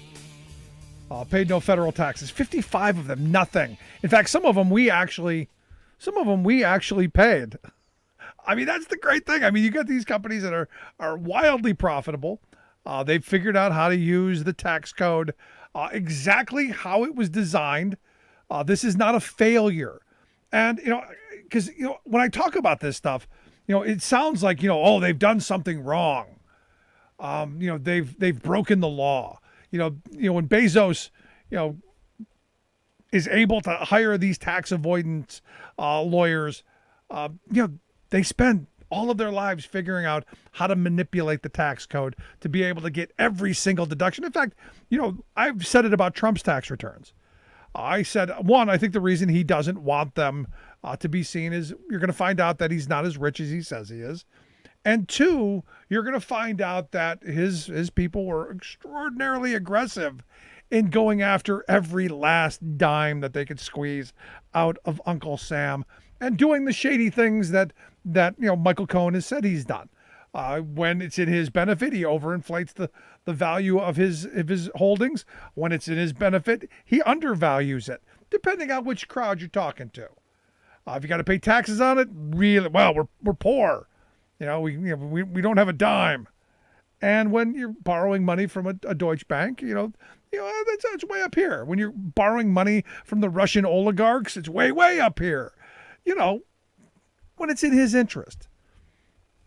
So I look at, some of the information coming out about, these 55 companies who didn't, obviously pay any federal tax, but did have $450 million to spend on lobbying. And you go, this is exactly how you get into these moments where $450 million was spent on lobbying and on campaign donations. And this is how you get a tax code that goes, yeah, let's create the environment where you can literally pay zero. Let's create a tax code where, some poor working stiff, we're going to make him pay, but corporate America gets to walk away. We get to use a territorial tax system that allows us to shield profits in other places. To where eventually, all the profits that we make here, we can just take somewhere else and not be taxed at. All the while lowering that tax rate, saying, 35% was just incredibly onerous. When what we know and what we knew then, and this is where the right is masterful. Republican legislators are masterful, and some Democrats too. This is a bipartisan thing. Corporate America buys both sides. In fact, that was the only honest thing I think Donald Trump ever said. When he was running, he said, look, I've given money to all of them. Because when he needs something, he goes to them. Corporate America is the same way. They're going to buy whatever they need to get what they need, which is, lower taxes. That's what they want. Lax environmental regulations. Bust up those unions. So I look at this, and again, it's another one of these moments where you just go, all of this money that we're handing out in lobbying and campaign donations, which is why we need transparency across the board, which is why I've always been one who says, we should be forcing these companies to say how much they're spending on lobbying, how much they're spending on union busting. This stuff should be transparent. How much they're handing off to politicians. Even the backroom stuff where they're buying, a bunch of their crummy books and throwing them away. We should be finding out about this because, look, they've created the best tax code money can buy. They've figured out how to go from an Eisenhower era corporate tax rate of 56% down to an effective tax rate of somewhere around, the last number I saw was around 12, and 55 companies paid zero. I mean, it's quite remarkable. Now you stop and you think about, the little guy. Again, we always talk about small businesses. What about the small to mid-sized businesses who are getting socked? Because we've allowed the behemoths, what used to be the bedrock of our tax system, we've let them go. what used to generate the most income for our country so that we could do the big things. We've allowed them to lobby themselves out of it.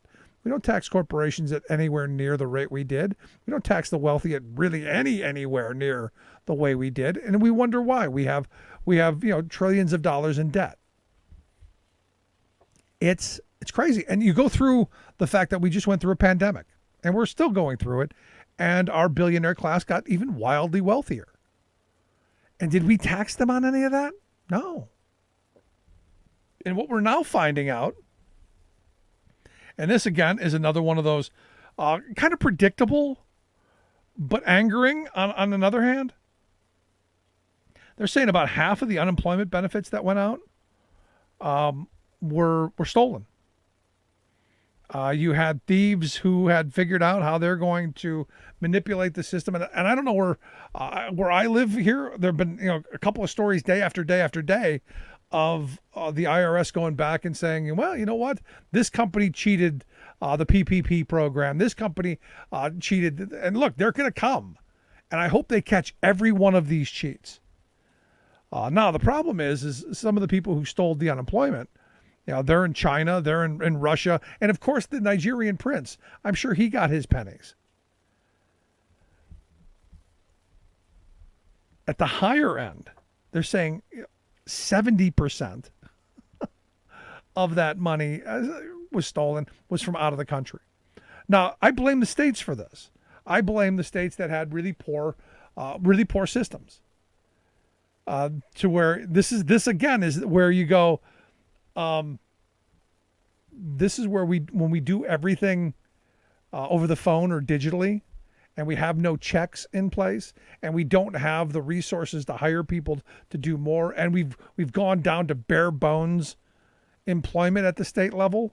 This is what you get.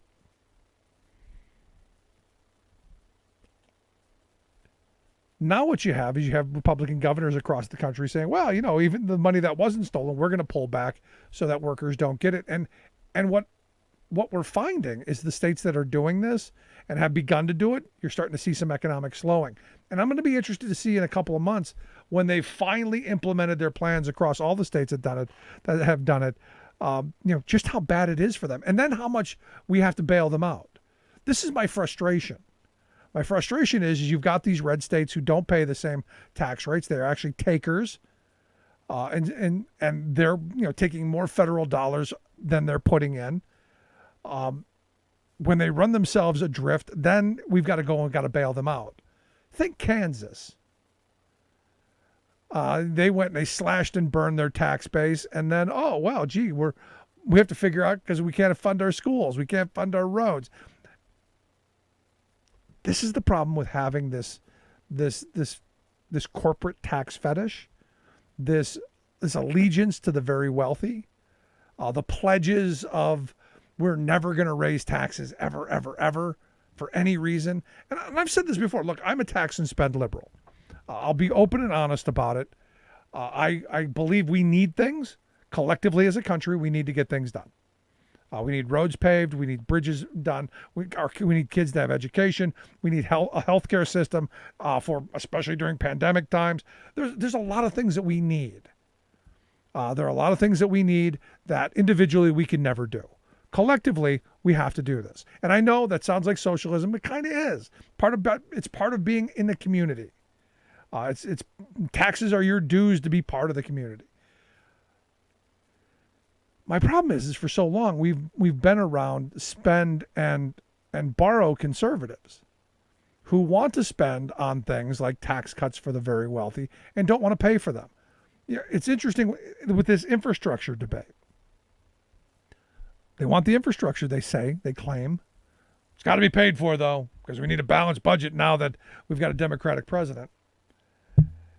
Yet they won't allow for revenue enhancements. They won't allow to raise taxes on the people who've done really freaking well. Because the argument is, and I just had this conversation, the argument is, well, you give those people the money, they know what to do with it. And his argument was, he voted for Donald Trump because Trump is a businessman. If you give Donald Trump money, he's going to figure out how to do with it. I'm going, you do realize he ran a casino into bankruptcy. You do get that, right? He was a crummy businessman. You do know he's mainly responsible for the USFL going belly up. You do get that, right? He was a really bad businessman. And there are hundreds, if not 1,000 small businesses and people who did work for him that he cheated and grifted out of work. That is not a good business. I guess the question I have is that what you view as a good businessman? Because that's the policies that we've allowed to grow up around us. We've allowed the people who have figured out how to game and cheat the system, lobby themselves the best benefits, to dominate our system. And I'm in this moment where I'm not ashamed to say I'm a tax and spend liberal. Look, the people who make the most money, we should be taxing. We should go back to the good socialist President Dwight Eisenhower's tax code, where we don't have 3 or 4 or 5, where we have a couple hundred tax brackets, where every couple of $1,000s goes up a couple of pennies. And the better you do, the more you're going to pay into it. Small little percentages all the way up, so that we get the revenue that we need to make sure that every time I drive down the road, I'm not going, well, there goes my front end. And we have a healthcare system that can deal with crisis. We have a medical system that can take care of people when they're old. We have an environment that we can breathe. There are things that we can do. We just have to want to. I'd love to hear your thoughts, though. You can email me, rick@thericksmithshow.com. Is it fair? Is it right that you got 55 companies who pay nothing? Is the argument, well, they create jobs, a lot of them elsewhere. Is that the right argument? I'd love to hear your thoughts. rick@thericksmithshow.com. Quick break. Right back.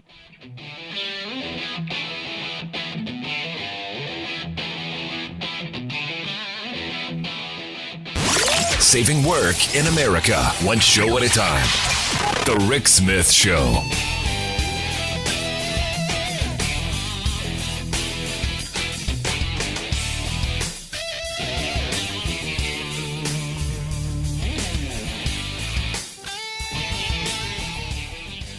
I'm Rick Smith, and this is Labor History in 2.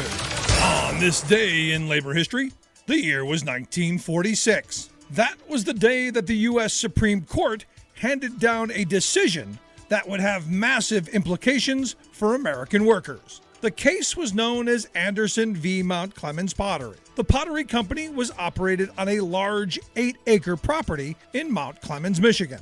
Each day, the workers punched into their shifts and then had to make their way to their workstations. There, they had to get ready to work, perhaps donning gloves, sharpening tools, or readying their workstations. The company estimated that these tasks took 14 minutes. So, they subtracted 14 minutes from the workers' timesheets each day. 7 workers had had enough and decided to sue the company with backing from their union. They argued that they should be compensated for their entire time, including the time it took to prepare for work. The Supreme Court agreed with the workers. Justice Frank Murphy wrote the decision for the court. He himself was from Michigan and had previously been the mayor of Detroit and the governor of the state. Unfortunately, the Supreme Court case was not the last word on the matter. In 1994, the State Bar of Michigan and the Macomb County Bar Association helped erect a historic marker commemorating this important case. It described what happened after Justice Murphy's determination. Quote, the following year, Congress, responding to the Mount Clemens Pottery decision, enacted the Portal to Portal Act to relieve employers of the obligation to pay for time spent in non-productive activities, except where such activities are compensable through custom or contract,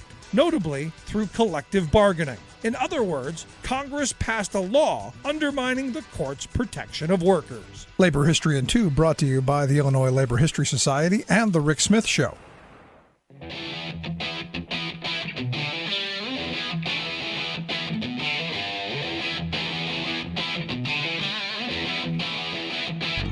Welcome back to the Rick Smith Show. Now, here is Rick Smith. So I have to admit, I've never been to a Starbucks. I don't drink coffee, so yeah, I'm a truck driver that doesn't drink coffee. Figure that one out. I've never, and if I did, it wouldn't be Starbucks. Way too expensive. But here's the thing: I know a lot of people do. It's real popular. They've got, all kinds of, I can't even go through the list of kind of drinks that they have. But I know a lot of people who like them. Evidently, there's a shortage, a national shortage of the ingredients that Starbucks needs to make their popular drinks. They can't get the breakfast foods they need. Even cups and lids and straws, there's a shortage. And, I've been seeing some of these stories that there's a national shortage of... It kind of makes me think that some of this stuff is a little made up. Like, you hear some of these stories that, I can't give you this or that because, there's a shortage. It's like the change thing. Everyone's saying, we need change because there's a change shortage. Yet you never went anywhere where they didn't have any change. Or at least I didn't. It was one of those things where, immediately we get into this kind of depression era thinking, which is kind of worrisome. Now, are there shortages? Yes, there are some things in our supply chain that do need to be looked at, which is why I'm glad that the Biden administration is looking at how we strengthen our supply chain. But personally, I think a lot of it is just opportunism. Corporate America going, hey, if we just make a little bit less, that whole supply and demand X thing we learned about in Econ 100, as the supply goes down, the prices go up.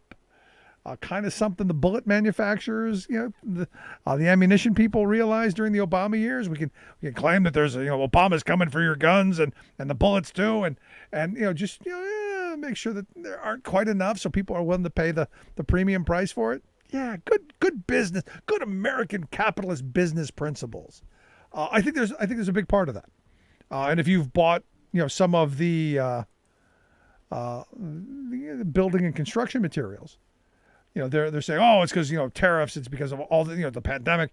No, it's because there's a lot of building going on. That's a big part of it. And also, I believe that our manufacturers are holding things back. But I guess, I guess no unicorn cake pop at Starbucks.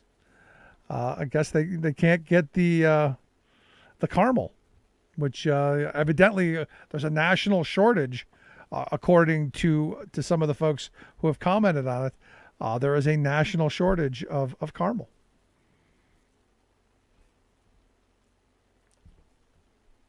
I don't know. I guess tomorrow everyone's going to run to the local grocery store and buy up all the caramel to make sure that they aren't left behind.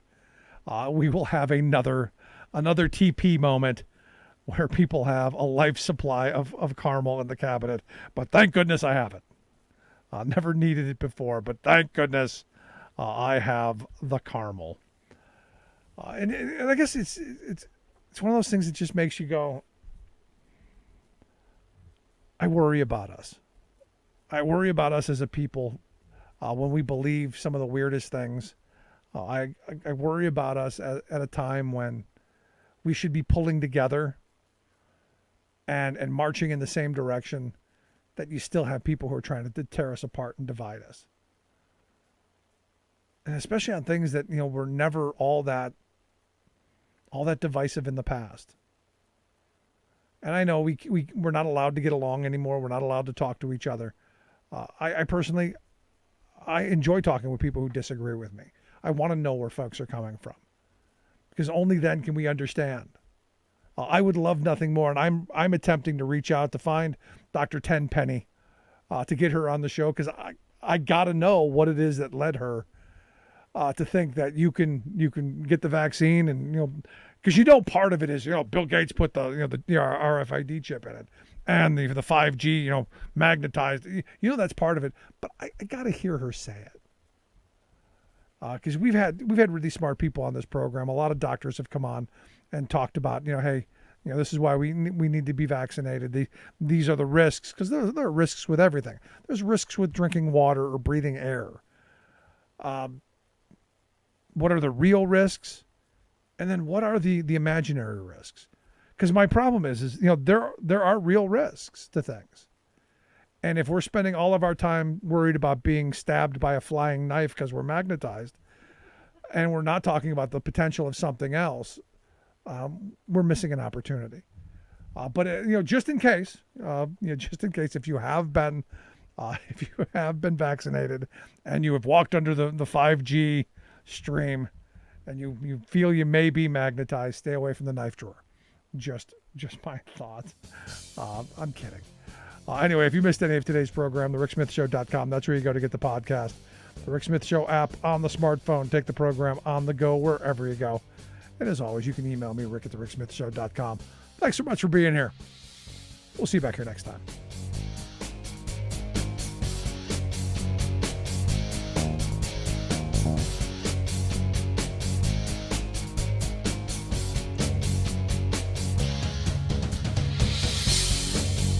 You've been listening to The Rick Smith Show.